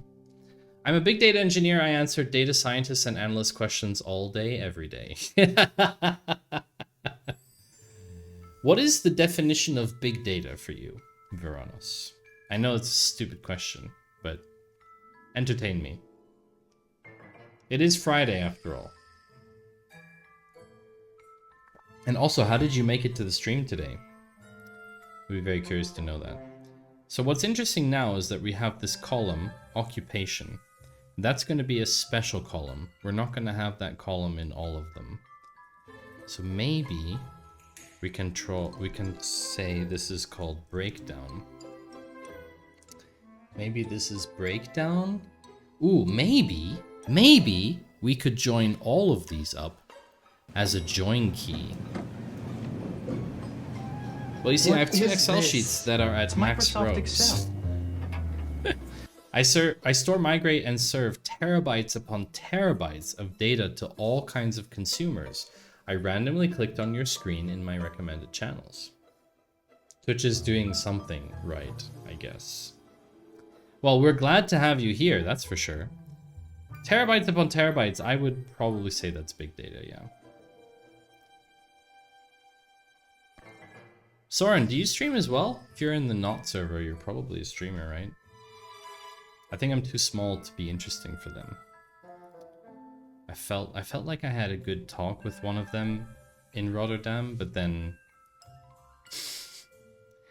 they kind of told me, ah, yeah, we're not gonna have a call together. Like initially we were gonna have a call and then it never happened. Household composition. What is with this song? Go away. Sorry, I gotta read this.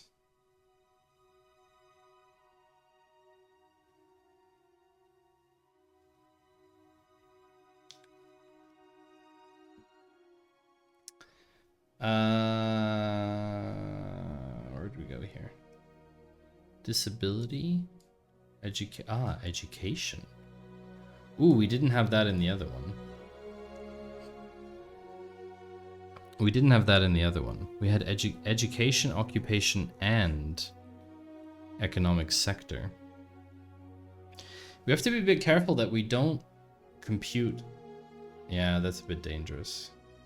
Maybe we keep them separate. I just thought maybe we could join them.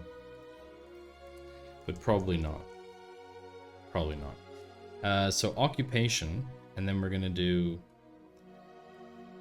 normally maybe once per month-ish. Interesting. Interesting. Time period as period. And then obs value as measure value.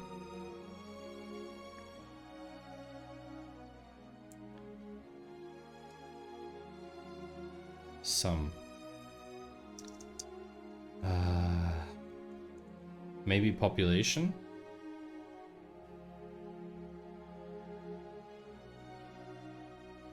Population. I don't know if population is the right word. Count. Or maybe measure value is not bad actually. So maybe we do this as measure name. Okay. The reason I'm doing this is because I understand now the things that I've put in, right? If I don't understand the columns that I'm using, I can't do any data analysis. So that's why I'm doing that. I'm sure someone has opinions on this. But that would be part of the massaging process, you see? So we need to import the data and massage it a little bit, and then we can formulate a problem statement. So let me see. This is education, employed population by occupation. Let's call this occupation only. So let's have a quick summary stats of this.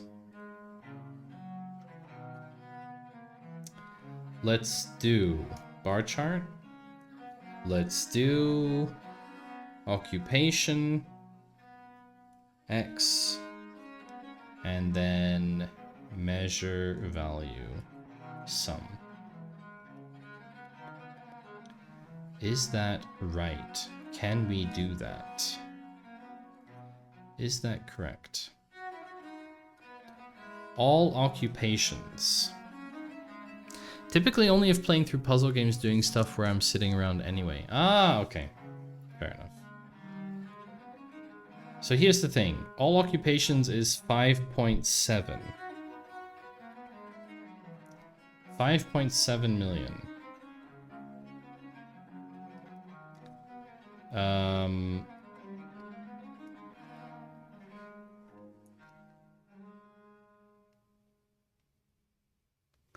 Is that...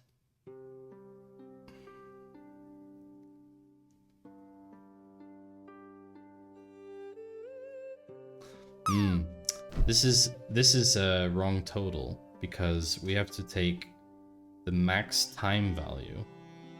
We need to take the maximum... What did we call time? Did we include time? Yeah, period.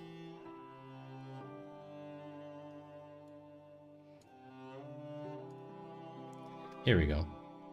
That's what the problem was. So, ooh, it's treating period as an integer. I don't want that. Period is discrete and is format label plain text. Come on. No. Format axis plain text. And then we can do, just to make it a bit easier to see, palette dark. Let's do that. So you can see here, let me do, how can we sort here? I want to sort by period. I want to sort by, Actually, it's a pretty difficult sort. I'm not going to do that yet. We're going to do that later. But for example, this is not sequential, is it? Crap, hold on. Sort, column, period. Sort, column, period.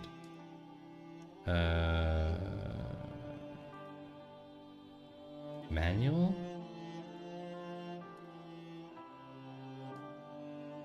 It is correct.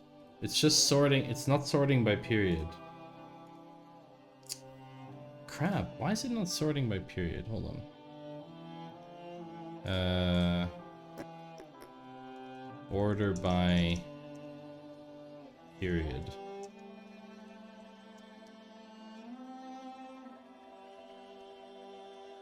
There we go. How's that even possible? Can they have like such a population spike in 2019? This is horrible. Hold on a second. This doesn't make any sense.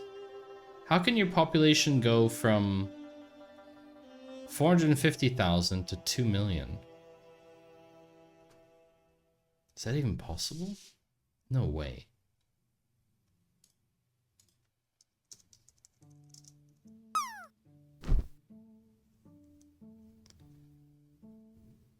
What was it called?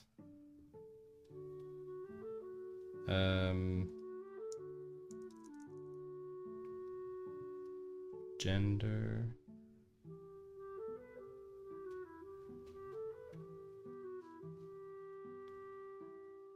Wait, is that the total?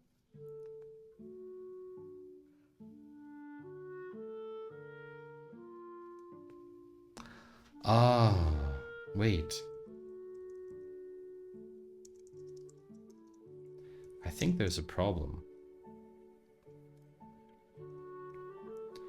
I don't even understand how to work with the dataset. I need to look up something. I need to look up what their annotations mean, because I don't know what it means. Gender. T. Okay. Age range. T. It's not changing anything though. Where's the help? Contact us, login, blah blah blah. Developer API. Ooh, cool. Data availability. Hide items without data. Back to search results. Can I... Is there like some info thing about how they annotate? Because I kind of need to know that.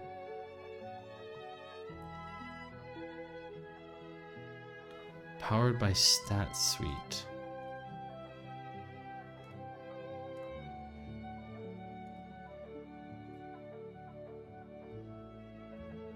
Where can you even see that?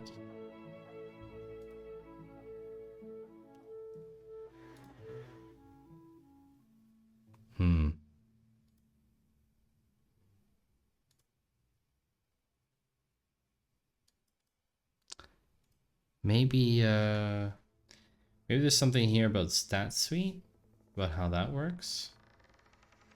Developers. Configuring, customizing. Phew. No, probably not. Oh my gosh, this is very tabular. Just want to see something, what it would be like.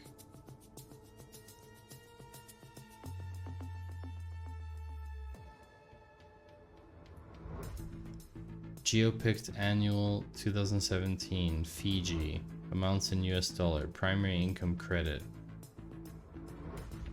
thousands.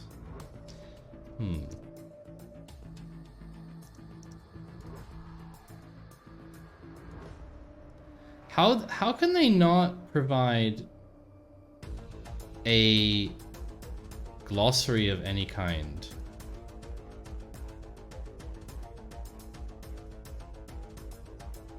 It's a bit strange, isn't it?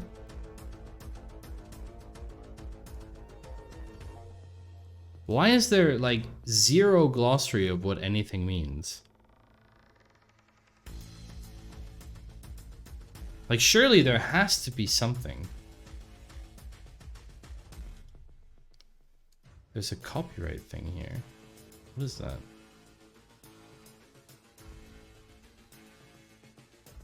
Oh, wait, there's a... Oh, that's all the way up. Copyright this. What's this copyright? This is just the same link. Oh.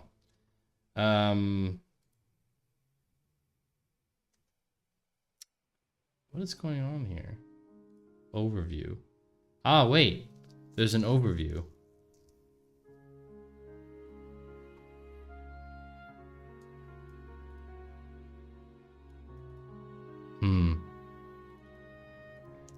doesn't really say what they mean. It's a bit odd, I agree, Rawsome. It's a bit odd.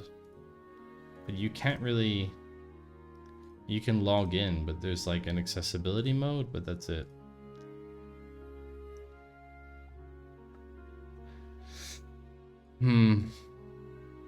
Wait, there's an I here. Data processing. Where this has a blah blah blah blah blah, data source blah blah blah. Metadata and CSV. Oh, hold on.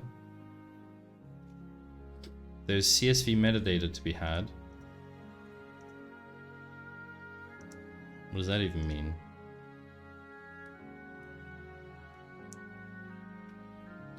Oh, it just tells...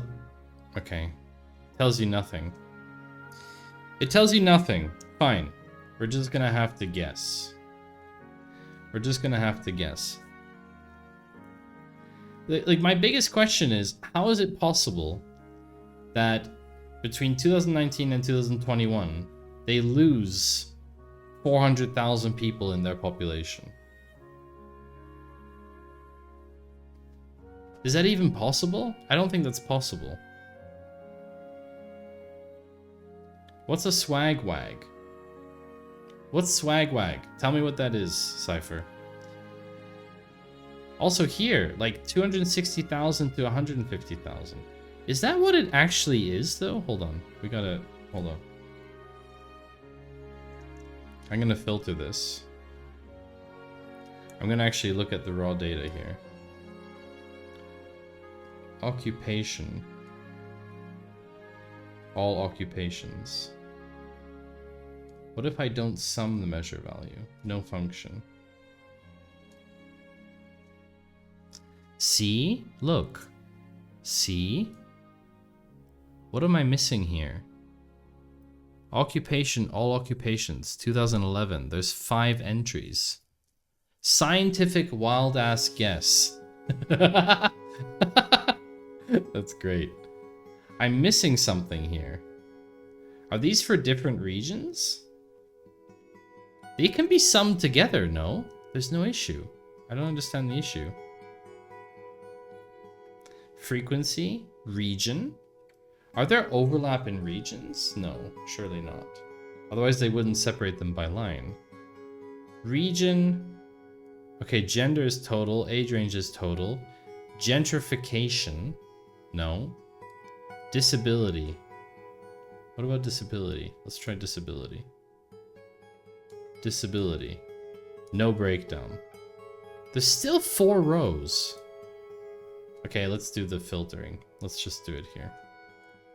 I need to understand this, because if I don't understand it, I can't work with it. Select star from occupation only. Where? Age range equals... What did we say?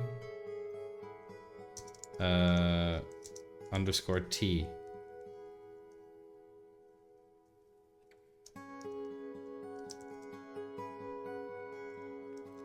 So a little trick. You just add 1 equals 1. Gender. Gender equals underscore T.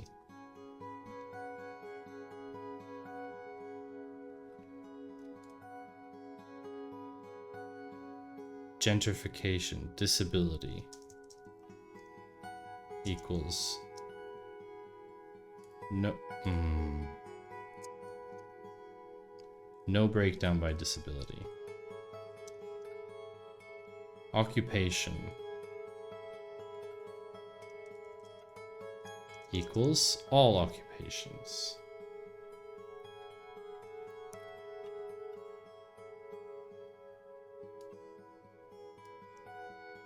Why does it not give me?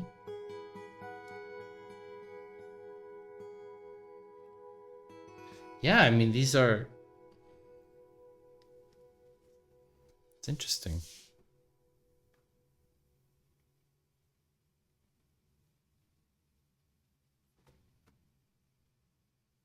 I'm getting tagged in so many messages today, chat. I don't know what's going on.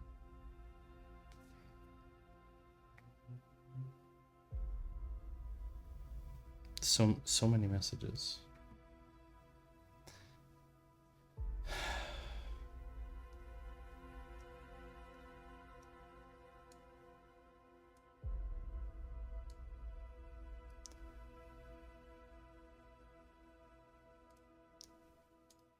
I don't really understand. So if I look at, from a time perspective, if I look at period 2011, there's 4 entries. 3 of them are for Marshall Islands: rural, national, urban, national. So surely those are separate. If I were to do region and then some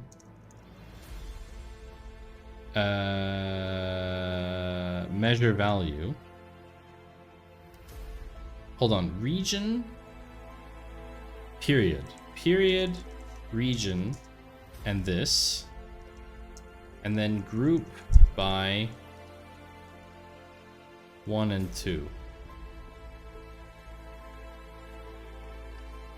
National looks like rural and urban. Oh, is that what it is? Hold on. Gentrification.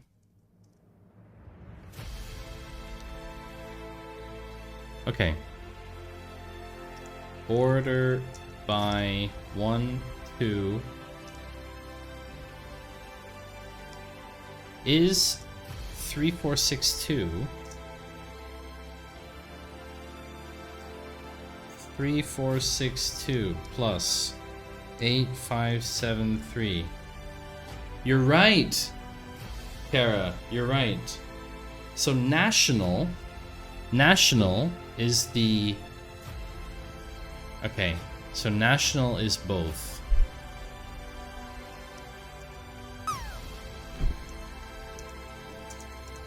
We got it, chat. This music is so epic. We have it. We have it. This is correct now. This is the correct thing. These are the totals. You can still only land 20 in the drop game. Okay. Here we go. Take out all the filters. And you know what? I'm just going to make the chart again. Visual. Bar.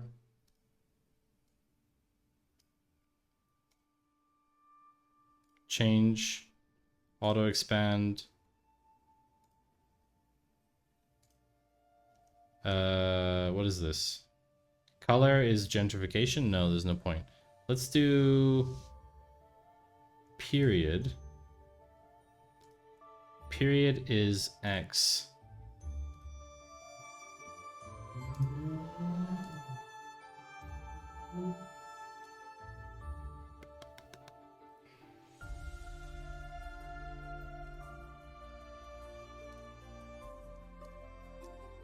Period is X. Oh, I hate that it's doing this. You know what I need to do? 1 second. Time period. I need to cast this. Cast time period as... Can I just make this a date? No, cast time period as a string. Because I'm being annoyed by this. No function matches. Yeah, exactly. Stupid. Now you can't do it. You butt. Now we can do the region as the... Yeah, there we go. Nice. Okay. This is much more clear now. But in theory, we should be able to sum all the regions together. If we take region out of here, and now we have gentrification out of here too, we should be able to do period, sum, group by 1.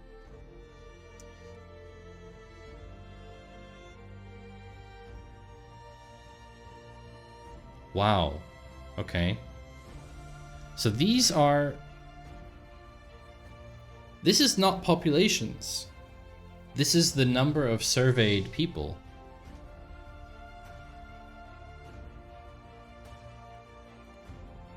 This is the sample size. Basically.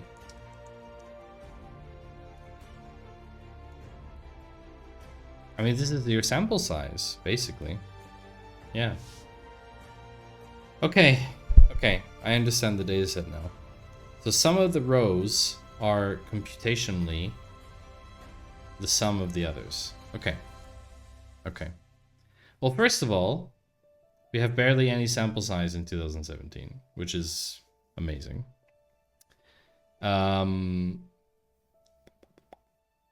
If we take gender out, for example, and include gender in here, and we say gender is not equal to that, and then do group by 2. So now we have a gender split for each one. So we could say sum of sample data, but then gender as color. And then we could stack them. Where is stacking? There we go.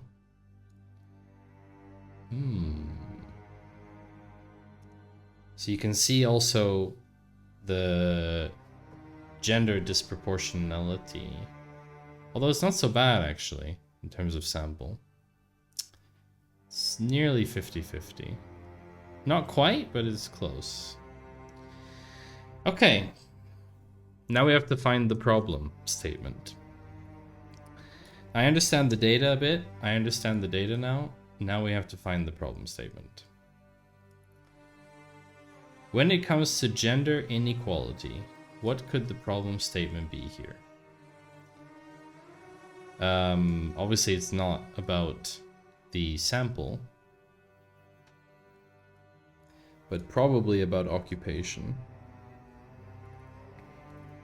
So if we take occupation, let's put period in here too. Let's say occupation is not all of them. Oh my word, another raid. Look at that. Hello, AAOA. Welcome to the First stream. message from _. It's not you. Really? First message from Stony_Eagle. I had blue hair. Indeed. Mm-hmm. That's the end of the blue hair. Like they. Stony, did you just hear your name announced, by the way? Wait. I need to wait. In order to do my bleach again. New This is clip. the bleach Oh, you did? Okay. I gotta change that. I didn't want you to hear that.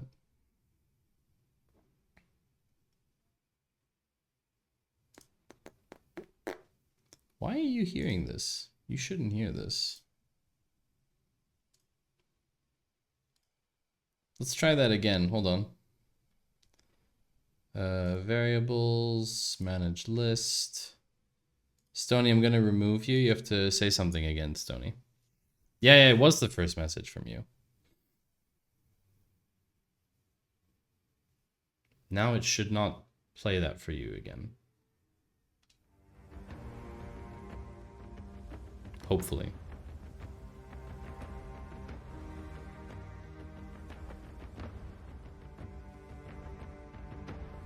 But you need to write a message in chat, Stony. Otherwise, we don't know if it worked. Stony! Stony! Eagle!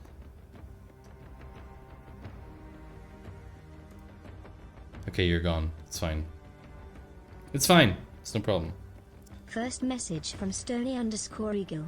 Oh my gosh, it announced it again. Let me just keep you waiting and take my sweet time. Why is this announcing? I don't understand. It's weird. It's so weird. Audio is so weird. It says external headphones built in. Well, whatever. Maybe I'll just change it to, instead of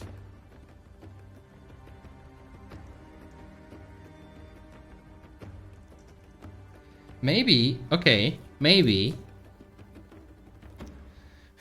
I know you came to annoy me. Maybe we're just gonna change it. I'm gonna remove some other people as well. So I'm gonna take out A, I'm gonna take out Stony, and I'm gonna take out Cypher. So you three, when you chat the next time, it's gonna give you a different message. Yeah. Welcome in, everyone. Thanks for the raid, eh? I hope you had a good stream. Told you. Did you have a good stream, eh?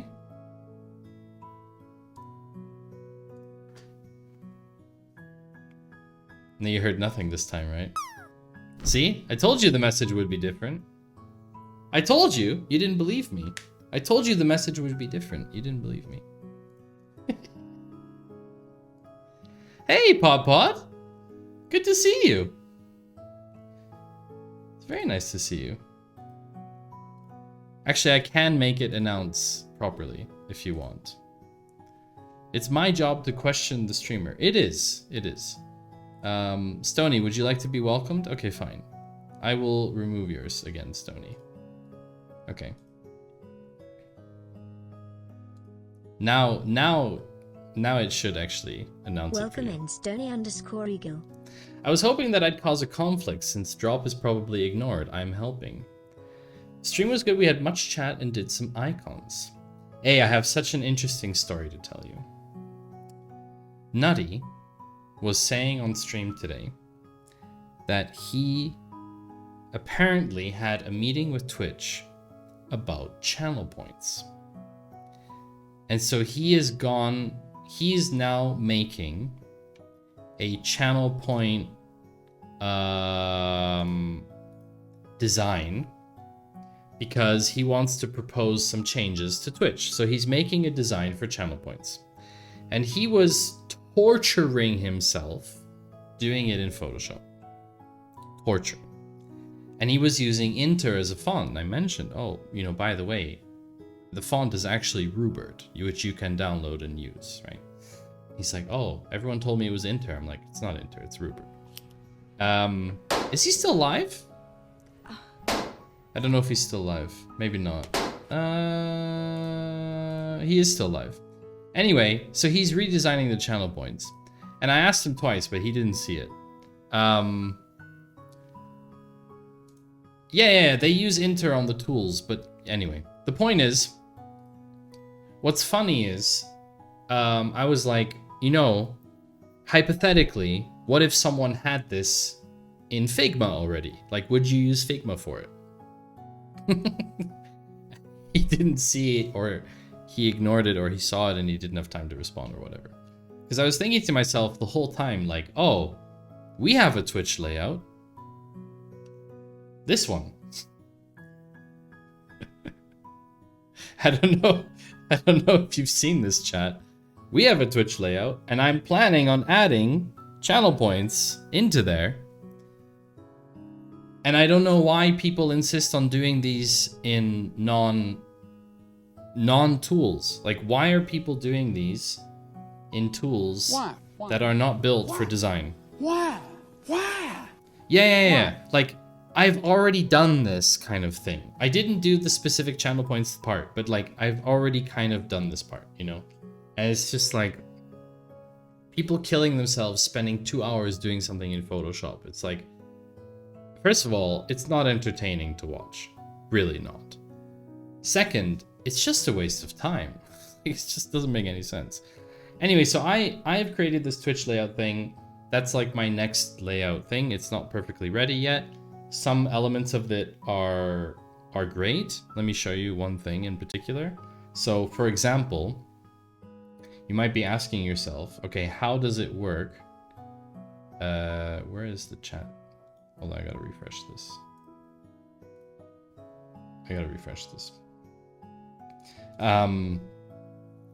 One thing which is really cool is the Twitch notifications work. You have channel points on the file you sent me. Oh, that could be as well. So one thing which is really, really cool is that I have managed to get followers. I have managed to get followers to work. So for example, if Veranos' follow came through, You see the top right? You see up here?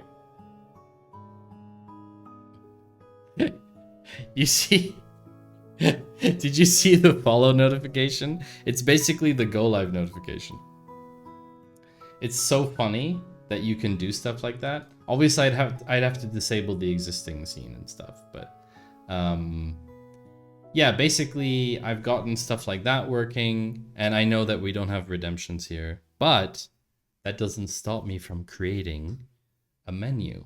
So what we're gonna have is you're gonna have a way to basically, you will basically have a command in chat, let's say menu or something, right? So you have like a menu command, and that will open the channel points overlay. That will open it. If someone does menu, it will close it again. So you have to coordinate with each other, right? So if you use the menu command, it will open it, and then within that menu, there will be items. And if you want to see the other items, for example, you would have to do scroll down. And if you do scroll down and someone else does scroll up, then it would go back up again, right? So you have to coordinate with each other, or one person does it, for example, right? And then if you wanted to select one of the items, you could do command, for example, time warp. And then it would trigger a time warp. And then, for example, if it was a time warp, then you could have something like this. You could have, let me check here. Is it on there? No. Is it on here? It's probably on here. Yeah, it's probably on here. See, if you had a time warp, you did time warp, then you do like this. And then there's a time warp.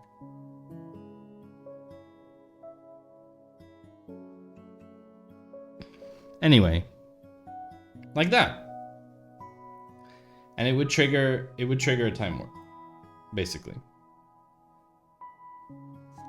So that is how that is probably going to work.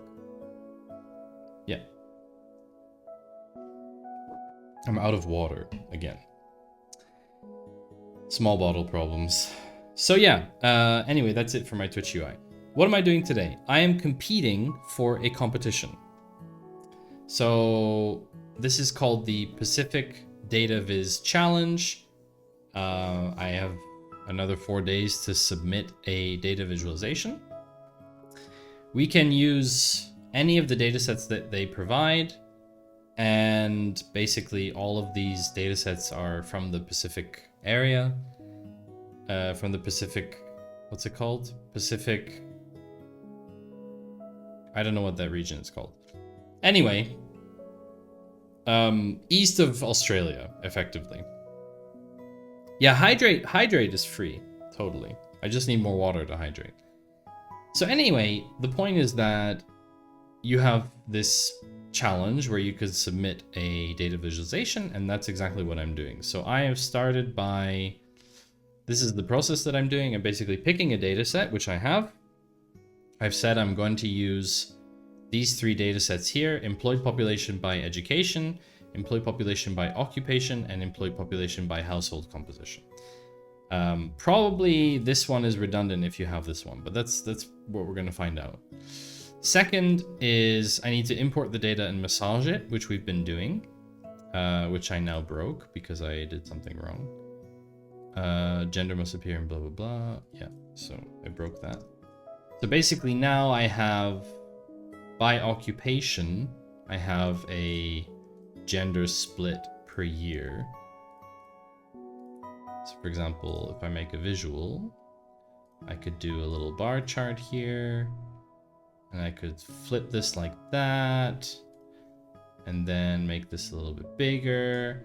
And then I could say that I could have, instead of occupation here, I could have period, and then the color could be the occupation, for example, and then I could add gender as the size, maybe. I don't know. There's lots of things that you can do. This isn't a very good chart yet, but the point is, I'm gonna make a data visualization illustrating some kind of problem. And that's what I now need to kind of find. I need to find a problem. I need to find a problem. And I don't know where to do that yet. So yeah, that's kind of what's going on right now. I think I'm gonna take a small break and get more water. And in the meantime, you can all enjoy clips of my stream that play, because we don't have ads, because I'm unaffiliated. So I'll be back in a couple minutes, and in the meantime, enjoy yourselves. You'll watch clips and you'll maybe see even the bunny cam. I don't know if Jerry's around right now, but you might see that. So we'll catch each other in a few.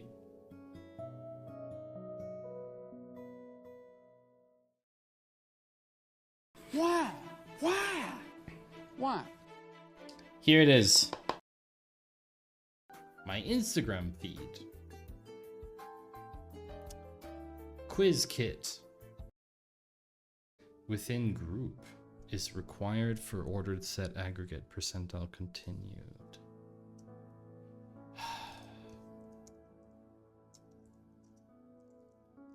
I need to check. Sorry. Within group order by column. What if I don't want to order by? How many horns can a can hand horn if a can hand could can horns? Also, it's like, oh, I'm just gonna open up this can of horns. What's it sound like?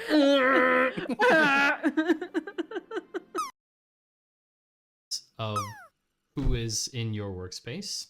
You can also open a message with them directly. You can open group messages as well. You can open channels, and you can pause notifications. Hello! Oh my word, what is happening? Oh, wow! Okay, that's one of the most messed up 90 million lumen combinations I've ever seen. Congratulations. A Willmill, thank you very much for gifting 5 subs.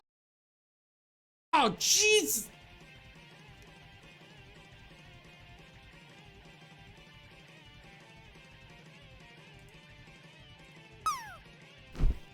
You are such trolls. You know that? You are so bad. Oh, freaking clowns, man. And woman. Oh, oh, oh, oh, oh, oh, oh, ah, it doesn't know time because I didn't include it here.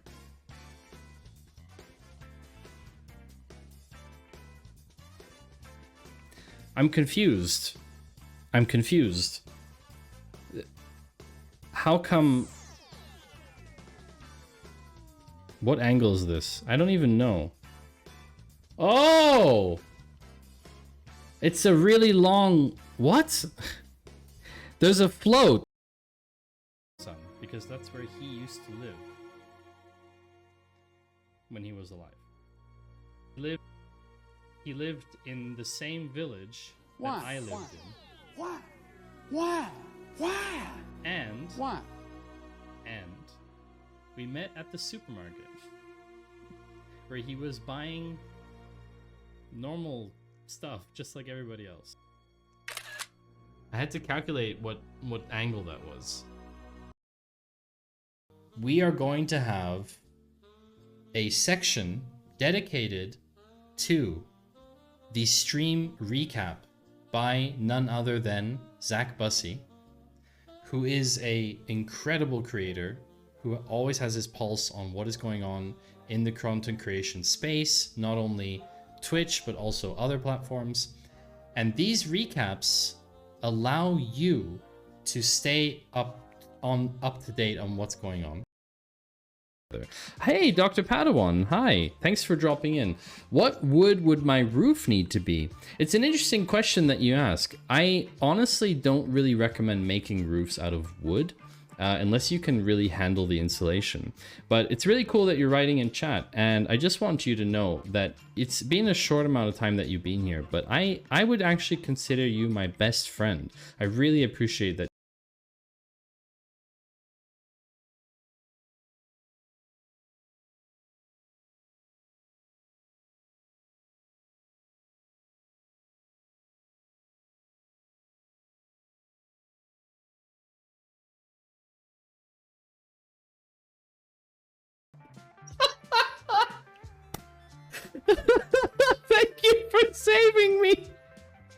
I got stuck in a boot loop, chat. I was stuck. I couldn't get out.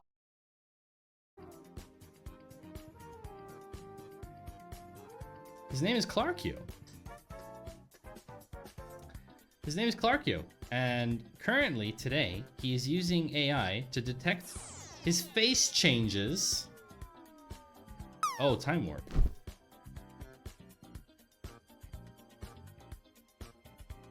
Oh, yeah. That's a good one. He's writing an application. Hello, friends. Ads suck, but they do make the stream fun. What?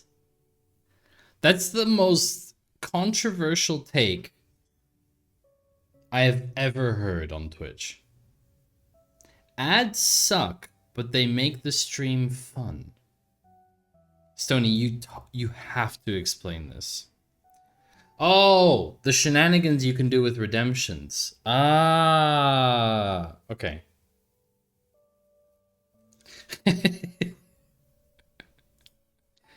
You mean channel point redeems, which are tied to the fact that in order to have affiliate, you also need to show ads.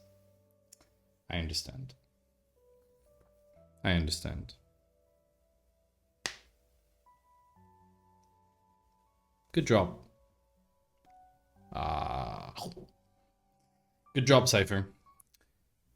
You can turn off ads. No, you cannot. Oh wow, Pretzel just yeeted itself. Okay. Whoops. Pretzel died. So you cannot turn off ads as a creator. You can choose whether you would like to have, if you are affiliated or partnered, you can choose whether you would like to have pre-roll ads or mid-roll ads, or both, but not neither. That is not possible, unfortunately. Otherwise I would have done that, for sure. See music. I gotta restart the music quickly. There we go.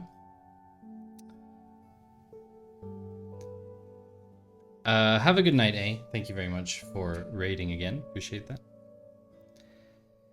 As a viewer, you can, of course, pay for Turbo and not get ads anywhere on Twitch, with the exception of channel skins, which around 6 months ago started to be shown also to Turbo users. It was not the case previously. If you've never seen a channel skin, it's when the entire branding of the entire page is like Marvel Rage something or whatever they are called. Yeah. But there's no way right now on Twitch to disable advertisements as a creator, other than being unaffiliated. Yeah, channel skins are typically only on very large channels. It's basically a partnership, right? It's basically a partnership. If you look on like really big channels like Summit, 1G, or Forsen, or whatever, like those type channels, like 40k CCV and up, basically. All right, chat. Let's find a problem. Let's find a problem in this data set. We have occupation. We have population by household composition. And population by education, occupation, and economic sector. I don't know if that really makes sense, economic sector. I don't know if we're going to use this one. As soon as I become just chat, I'm out. Yeah, same for me. I don't think I'm going to want this one, but let's come back to that maybe afterwards. But I don't think I'm going to want this data set. I think occupation and household composition could be very interesting because they have the same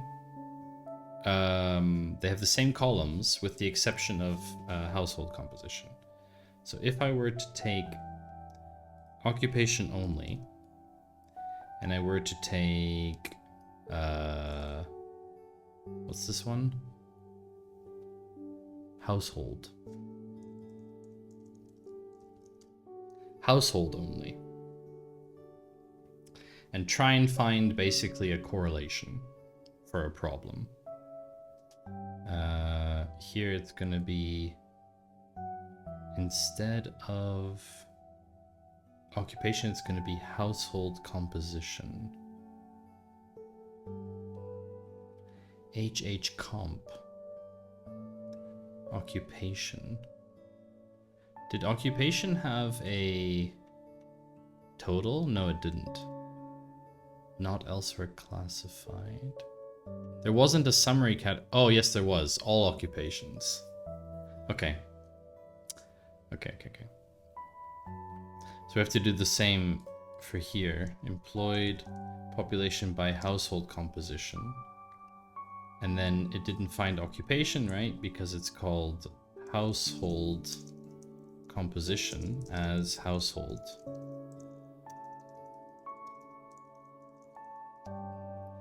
There we go. Now what's interesting is we could, in theory, do something like this.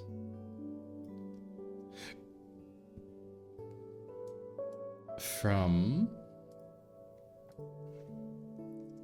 household only.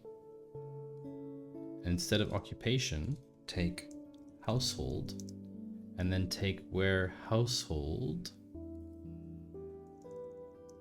is not total.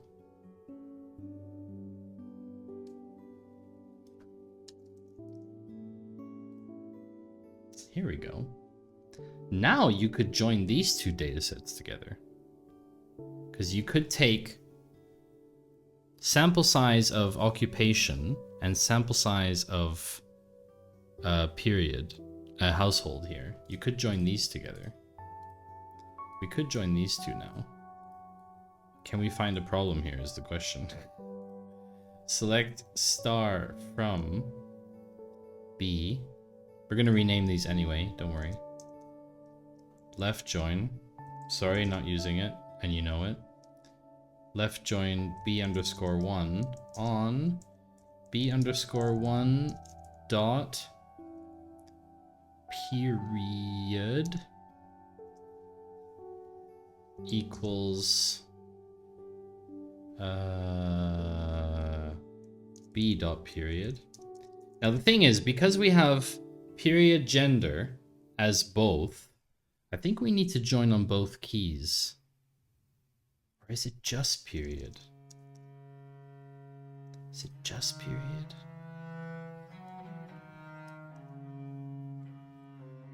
Okay, this is a weird track. Do we want to change the music? Maybe let's change to melodic bass. Maybe we need like something else. Let's do that. Something more upbeat.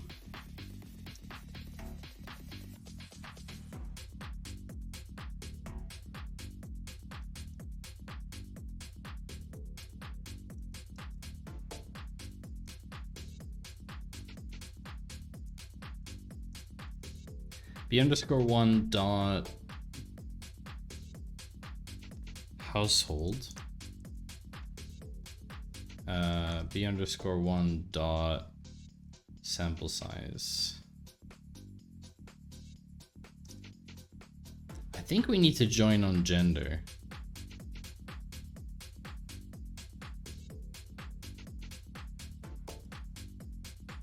Otherwise, I think it does really weird stuff. I think it does weird things.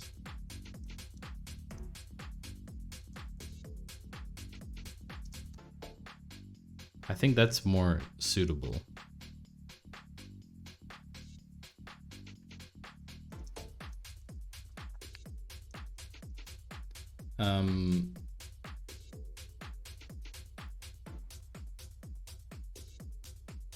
Does this make sense to anyone besides me?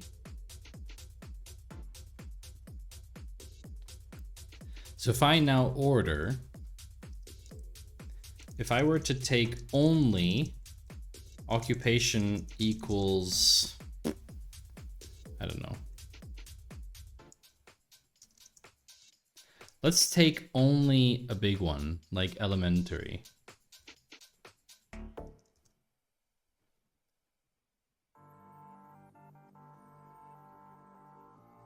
It's interesting. So you have for each year, you have how many permutations? Hold on.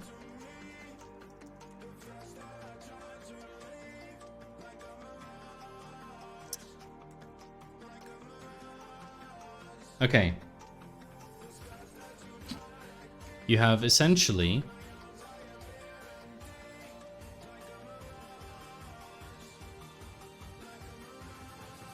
so for example, you have elementary occupation, you have one person household,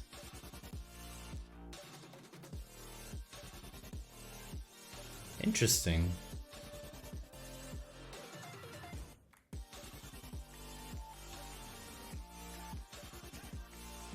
Does this make sense? I don't know if this makes sense.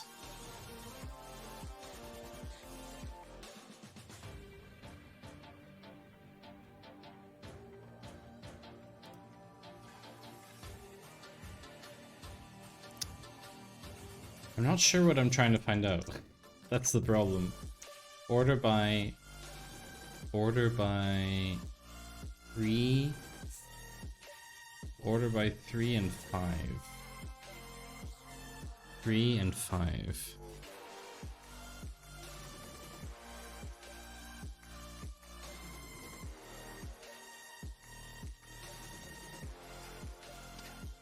Let me see if I can read this. In 2011, there were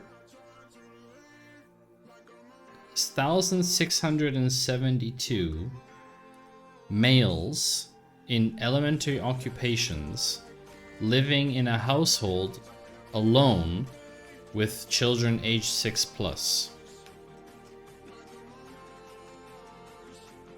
That's how to read that. Okay.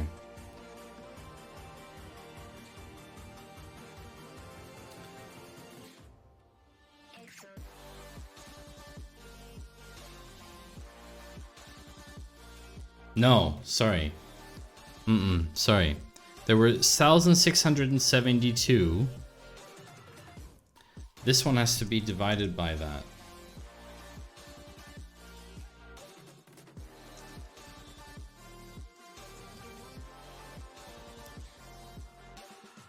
Does this even work? I'm actually not sure. Hold on. Let's round this to 2.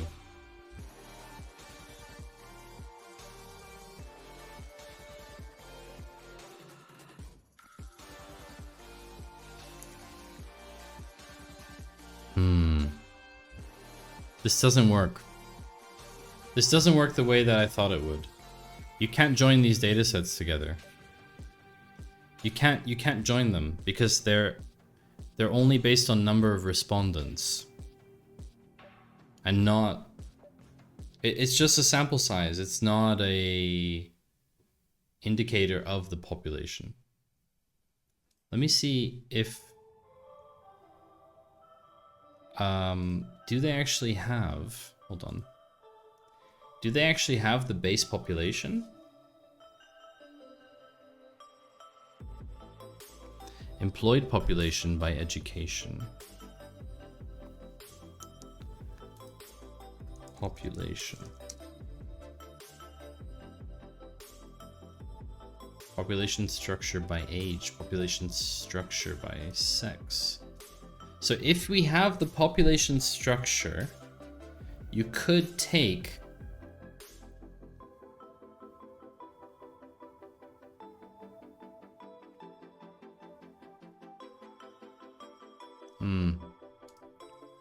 hold on, not structure.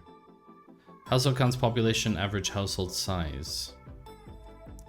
Yeah. So if you have the actual counts of households, this becomes more interesting. Here we go. then you can compute how many people responded. But that doesn't really tell you about the inequality though. It just tells you how many people didn't respond. Right?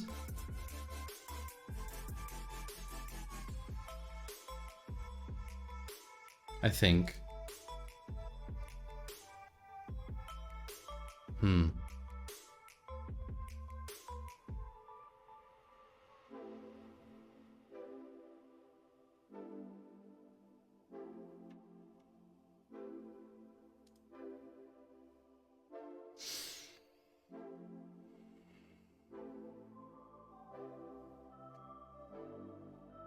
Chad, I'm stuck.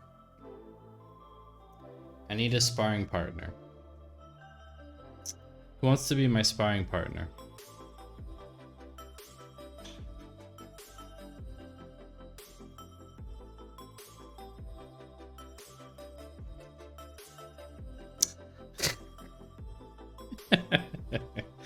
Oh, Soren.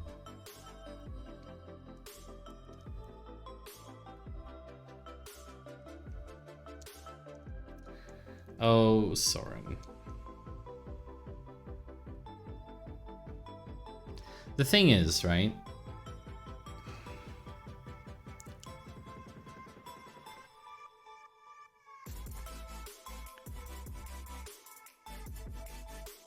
These are just surveys. They're just surveys. Let's take an example. This is across the entire region, isn't it? Hold on.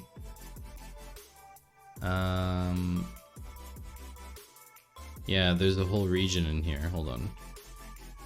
Region. Marshall Islands. Marshall Islands. Marshall. There's no Marshall Islands in here? Uh-oh. Why not? Pacific Island Territory. Weird.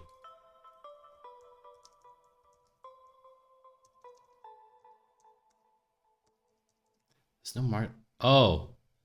It's translated. Îles Marquises. Oh, wow, okay. Well, let's take this example. Îles Marquises has 2,704 households in 2017. Okay.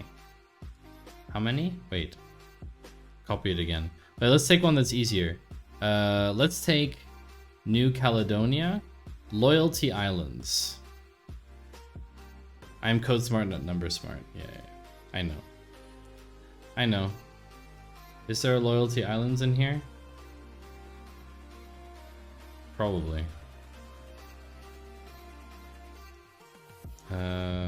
LPL. Oh.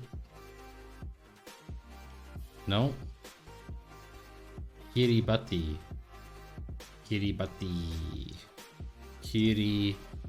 No. I don't. How did they even do this? There's no comparison. Do they have like different names? Pakaofo? Like. Okay, there's so few people there. Savai. Is that one of the ones in here? Savai. S-A. Samoa? No, Solomon Islands. Is there Solomon Islands in here? Salo... No. Salo... No.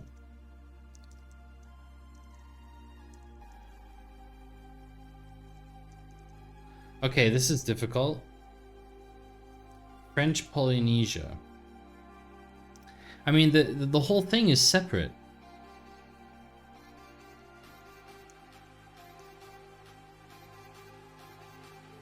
It's not even the same granularity. Ah, hold on. Micronesia.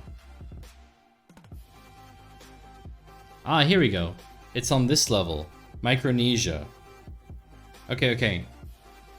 Micronesia. 2015. Okay, well, let's do the sum. 4713 plus 30. Hold on. Let me just take this in here. Wait, I need to do it like this.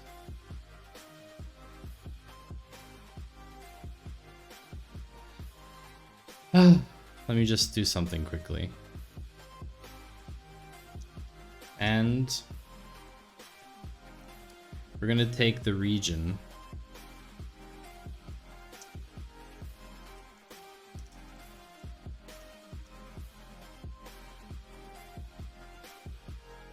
Okay.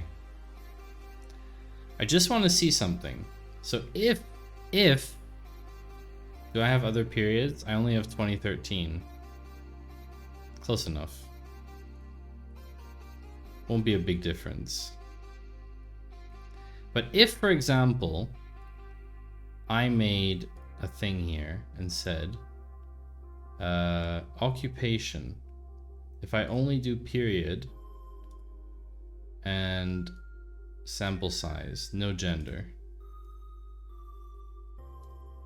So apparently it's 16,656. That's the sample. No breakdown by disability, all occupations. Oh, what if I choose all occupations? Ah, here we go. Yeah, 16,664. That's not the total of their population, though.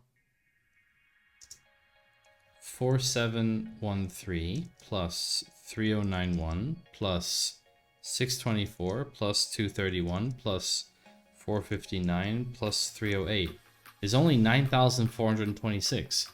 Did their population grow by like that much? Is that even possible? This data doesn't make any sense.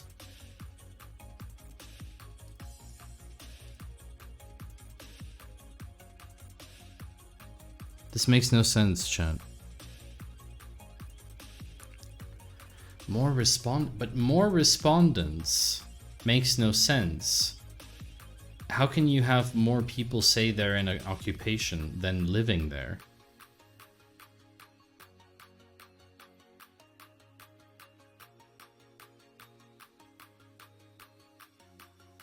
Ah, hold on a second.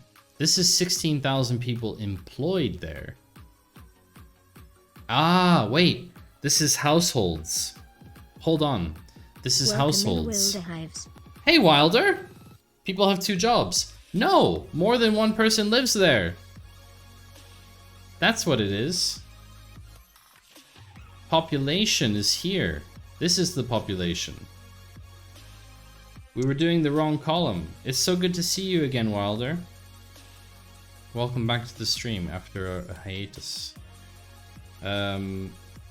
These numbers added together. That's interesting. Okay, we could do this then. If we match the regions up to each other, I mean, it's going to require a bit of massaging to get the things to match.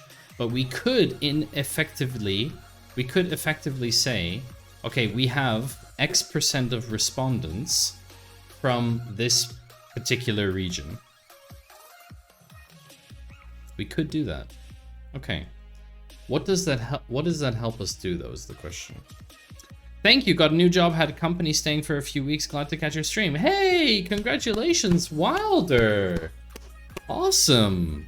Would you like to tell us about it at all? That's pretty cool. That is very cool. I'm gonna drop a clap for you.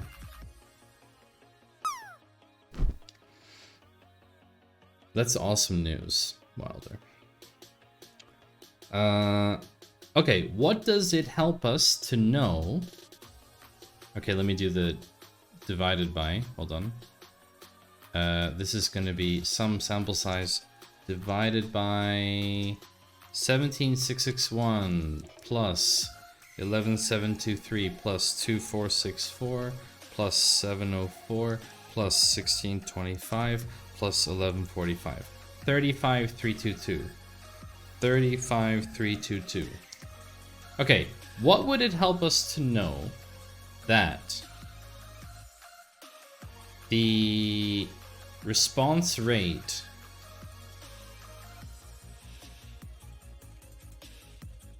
what does it help us that the response rate of Micronesia in 2013 for occupational work was 47%. It's pretty similar to my old job as far as duties, but the culture is way chill, and my boss is the king of chill. That sounds very good. That sounds very good. I got a new boss. Let's chat for a second. I got a new boss last week. And let's just say, wow. I'm very impressed still. Very impressed. I'm still so impressed with how they handled a particular situation at work that I was in since several months. And yeah, just so impressive. So impressive. What I'm also thinking here is that this is occupation, employed population. The thing is that this is population as in total population, including people who are older and younger, who aren't employed.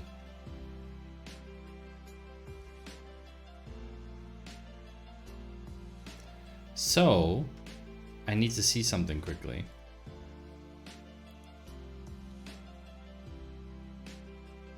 I mean, does it make sense that only 47% of the population is employed? Does that make sense? 47%. Does it make sense that this percentage of the population is employed?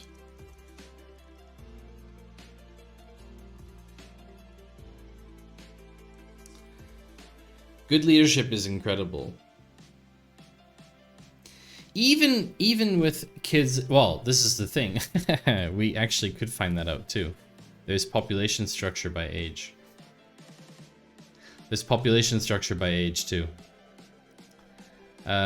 Which region did we take? Which region was this? Micronesia. Micronesia. Micronesia.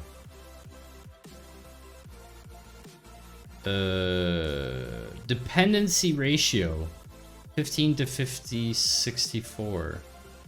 Hold on. It's in percent. It's in percent.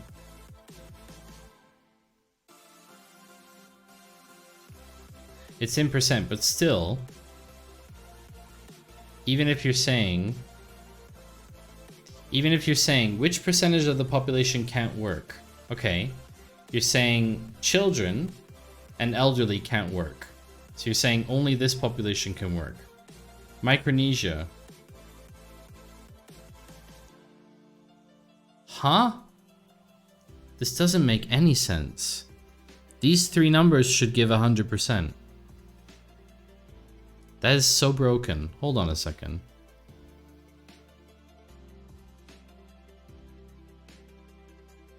Oh, 65 plus.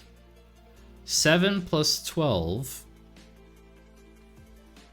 Hold on a second.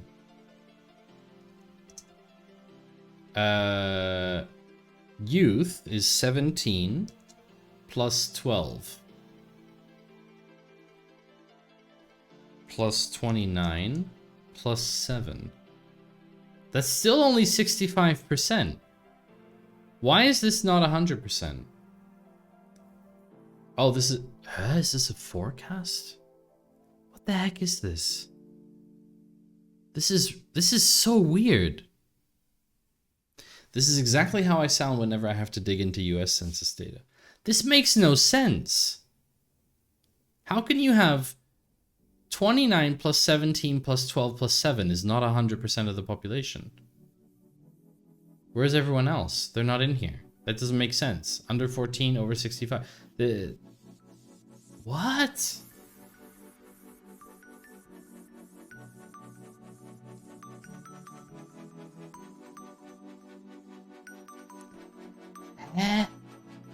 Chad, this doesn't make any sense.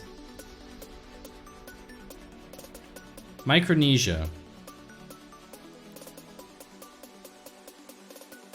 Estimated mid-year population. Was it Micronesia? Micronesia.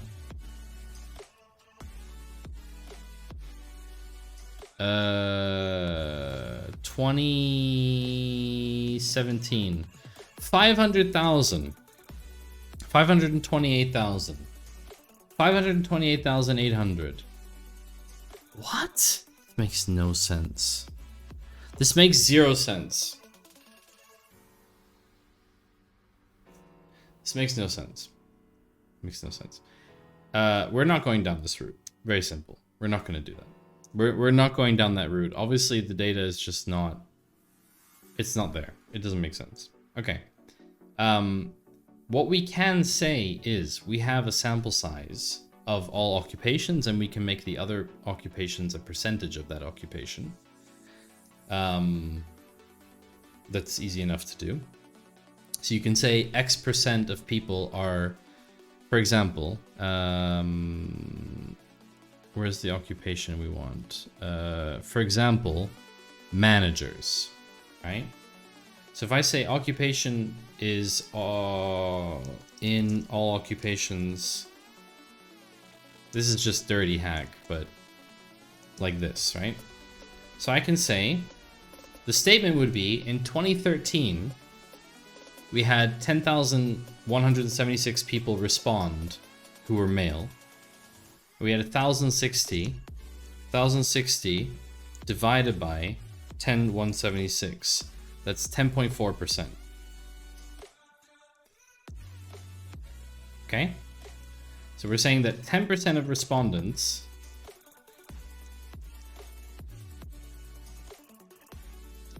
10% of respondents are male managers. Now, what does that number look like for the female managers? Because you can't just do, you have to do 271 divided by 6488.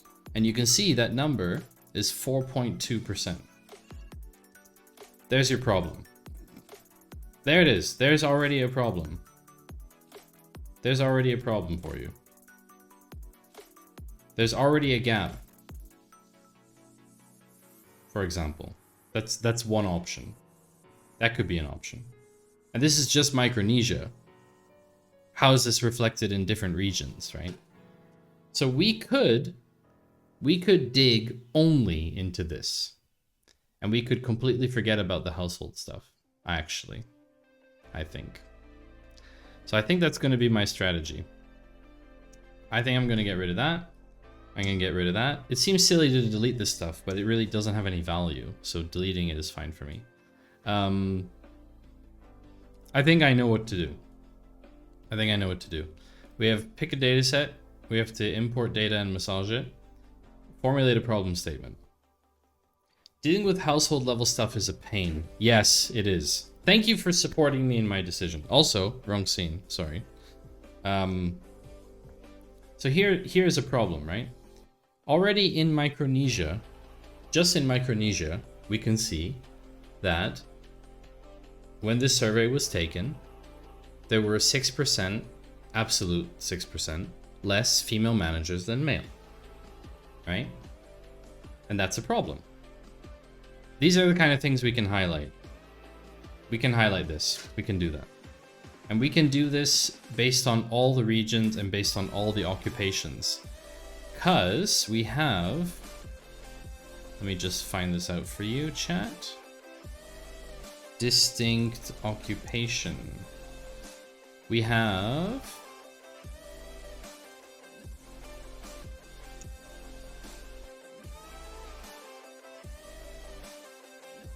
Sorry, temporary hack. Oh gosh, what have I done? 10,000? Why? Oh no! That's not what I wanted. Sorry, it's not what I wanted. It's not what I wanted. We have 12 different types of occupations. Well, actually 11. One of them is all occupations. So we have 11 different categories. Services and sales workers, professionals, plant and machine operators, not elsewhere classified, so okay, 10 in theory. Managers, let's do the not elsewhere classified.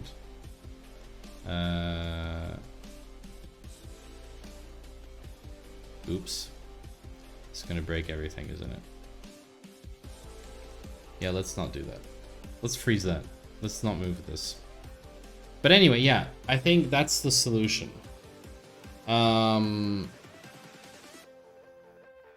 I'm just thinking about time management. Problem statement. Let's formulate the problem statement. Problem statement.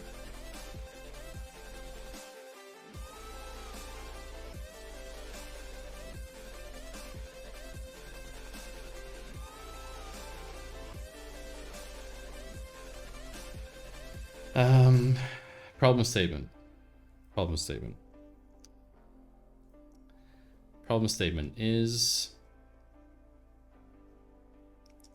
women are underrepresented. No, actually, it's an investigative question, actually. Are women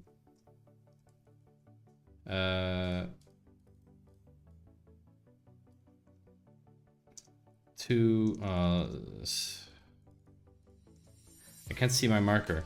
To what extent are women equally represented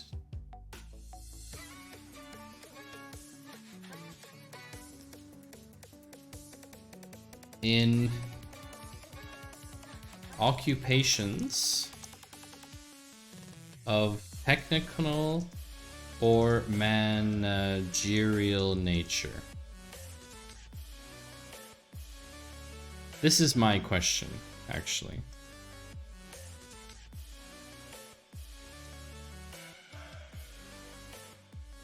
To what extent are women equally represented? Equally represented, that's not the right formulation. To what extent are women... To what extent is the proportion of women equally represented in occupations of technical or managerial nature? I think that is a good problem statement. Because essentially, we can do a kind of cool thing where we can take each of these occupations, we can annotate them. We can basically say, so we have distinct occupation, right? We can annotate them. We can say case when occupation equals, or let's say in, let's say when it's in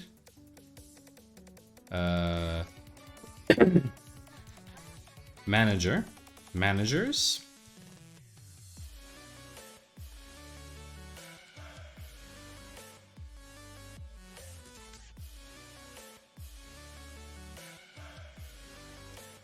what is a elementary occupations mean?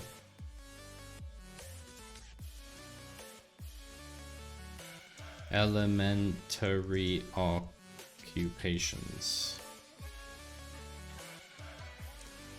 Performing manual labor such as cleaning services, physical labor.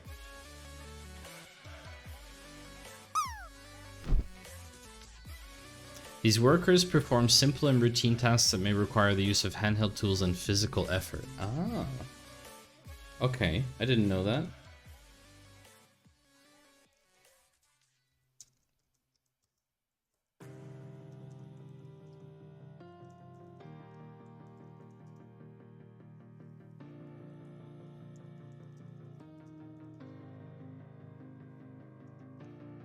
So you could do something like this.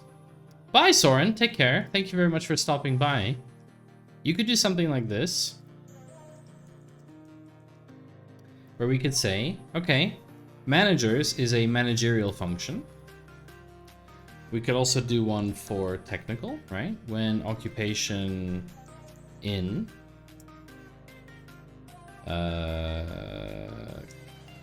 techno plant and machine operators and assemblers.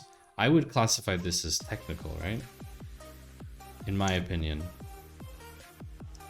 Also, if you want to catch up on the stream afterwards, or you're not able to watch everything, you can always go onto Patreon in the link shared in chat, and you can see all of my past streams with some cool information about what happened. Very easy, for free.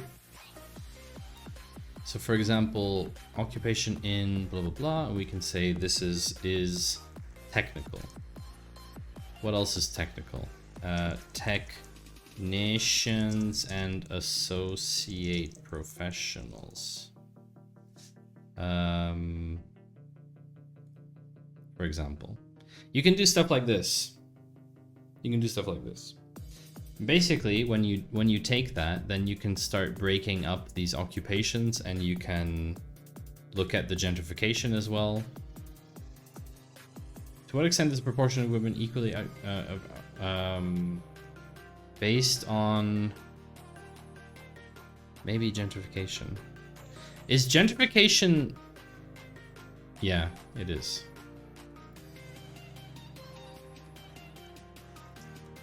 Based on gentrification of the country, region.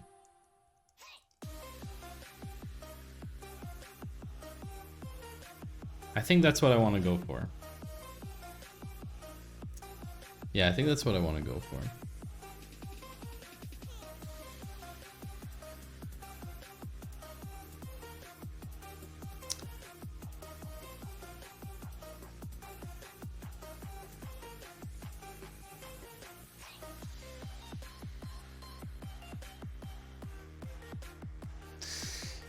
Okay, chat. I'm gonna have to call it there. Ugh. Why is it doing that? I'm gonna have to call it there because I need like a fresh brain to run the analysis and build this. But you have access to this board. It's public, so if you want to check in at some point later, I will include it in the stream recap. I think the objective would be to finish the board and then only then send the stream recap. Hi, Alan. And then only then send the recap. Last chance to get your drops in today for good chances to win prizes. I'll say it here because I said it before. If I end up submitting, which I hope that I do, if I end up submitting in time and for whatever reason we do win, I most probably will donate most of it to charity anyway. But I was thinking that it could be cool to do a giveaway on stream. So I might take some of the money, depending on what the amount is. I will decide ultimately based on what happens, but I feel like I would like to do also something for the community. I know a lot of you have been here for a very long time, touching on 4 years almost, which is kind of wild. I mean, I've been streaming for, yeah, no, 3 years, almost 3 years, right? Wait, is it 4? When was my first stream? When was my first stream?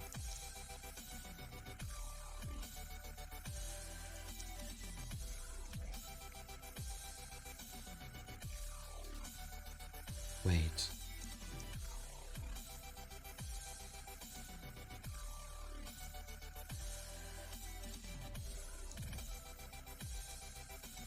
Oh my gosh, my first stream was in December 2020.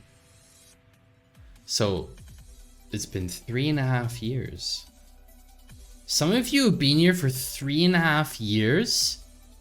What is wrong with you, chat? What is wrong with you, chat? Why are you here? Anyway, Lustrous, thank you for the follow and welcome in. Great having you here. Yeah, we are gonna wrap up for today. I'm going to finish the analysis. Time is weird, yeah.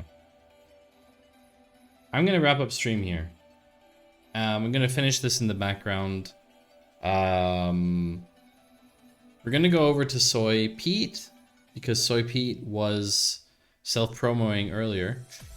There's no follow age command, but I can tell you what your follow age is if you really want to know. DM me, and if you really want to know, I can tell you. Yeah, because there's no one else on here that makes sense to raid. So we're gonna raid Soy Pete. You can also click your name in chat. Oh, wow, okay, true. Forgot about that. Alan, 7th of June, 2021. Wow, 2022, almost 2 years. Insane. Wild. Absolutely wild. Thanks for being here. See you on Monday. Data Cafe episode. Or not. Maybe we could do something else. Maybe we can... First stream was December 2020. Yeah, December 10th, 2020. December 10th, 2020. You should love me for another year. Great. I look forward to receiving all of your love. Yeah, we'll see each other on Monday for something. I think we'll do Data Cafe. I still have articles to go through. Maybe a video as well. I ain't calling you crazy. You missed the whole first year. My whole first streaming year was blah. It was not impressive. You didn't miss anything. Bye, Rossum. Bye, everyone else in chat. Thank you very much for being here. See you... Oh, you want a clip? I mean... Her stream is right there. Do we need a clip? I don't think it works on this scene anyway. Ah! Joke's on you. No one landed, huh? Wild. We will continue next time. Take care, friends. Bye-bye.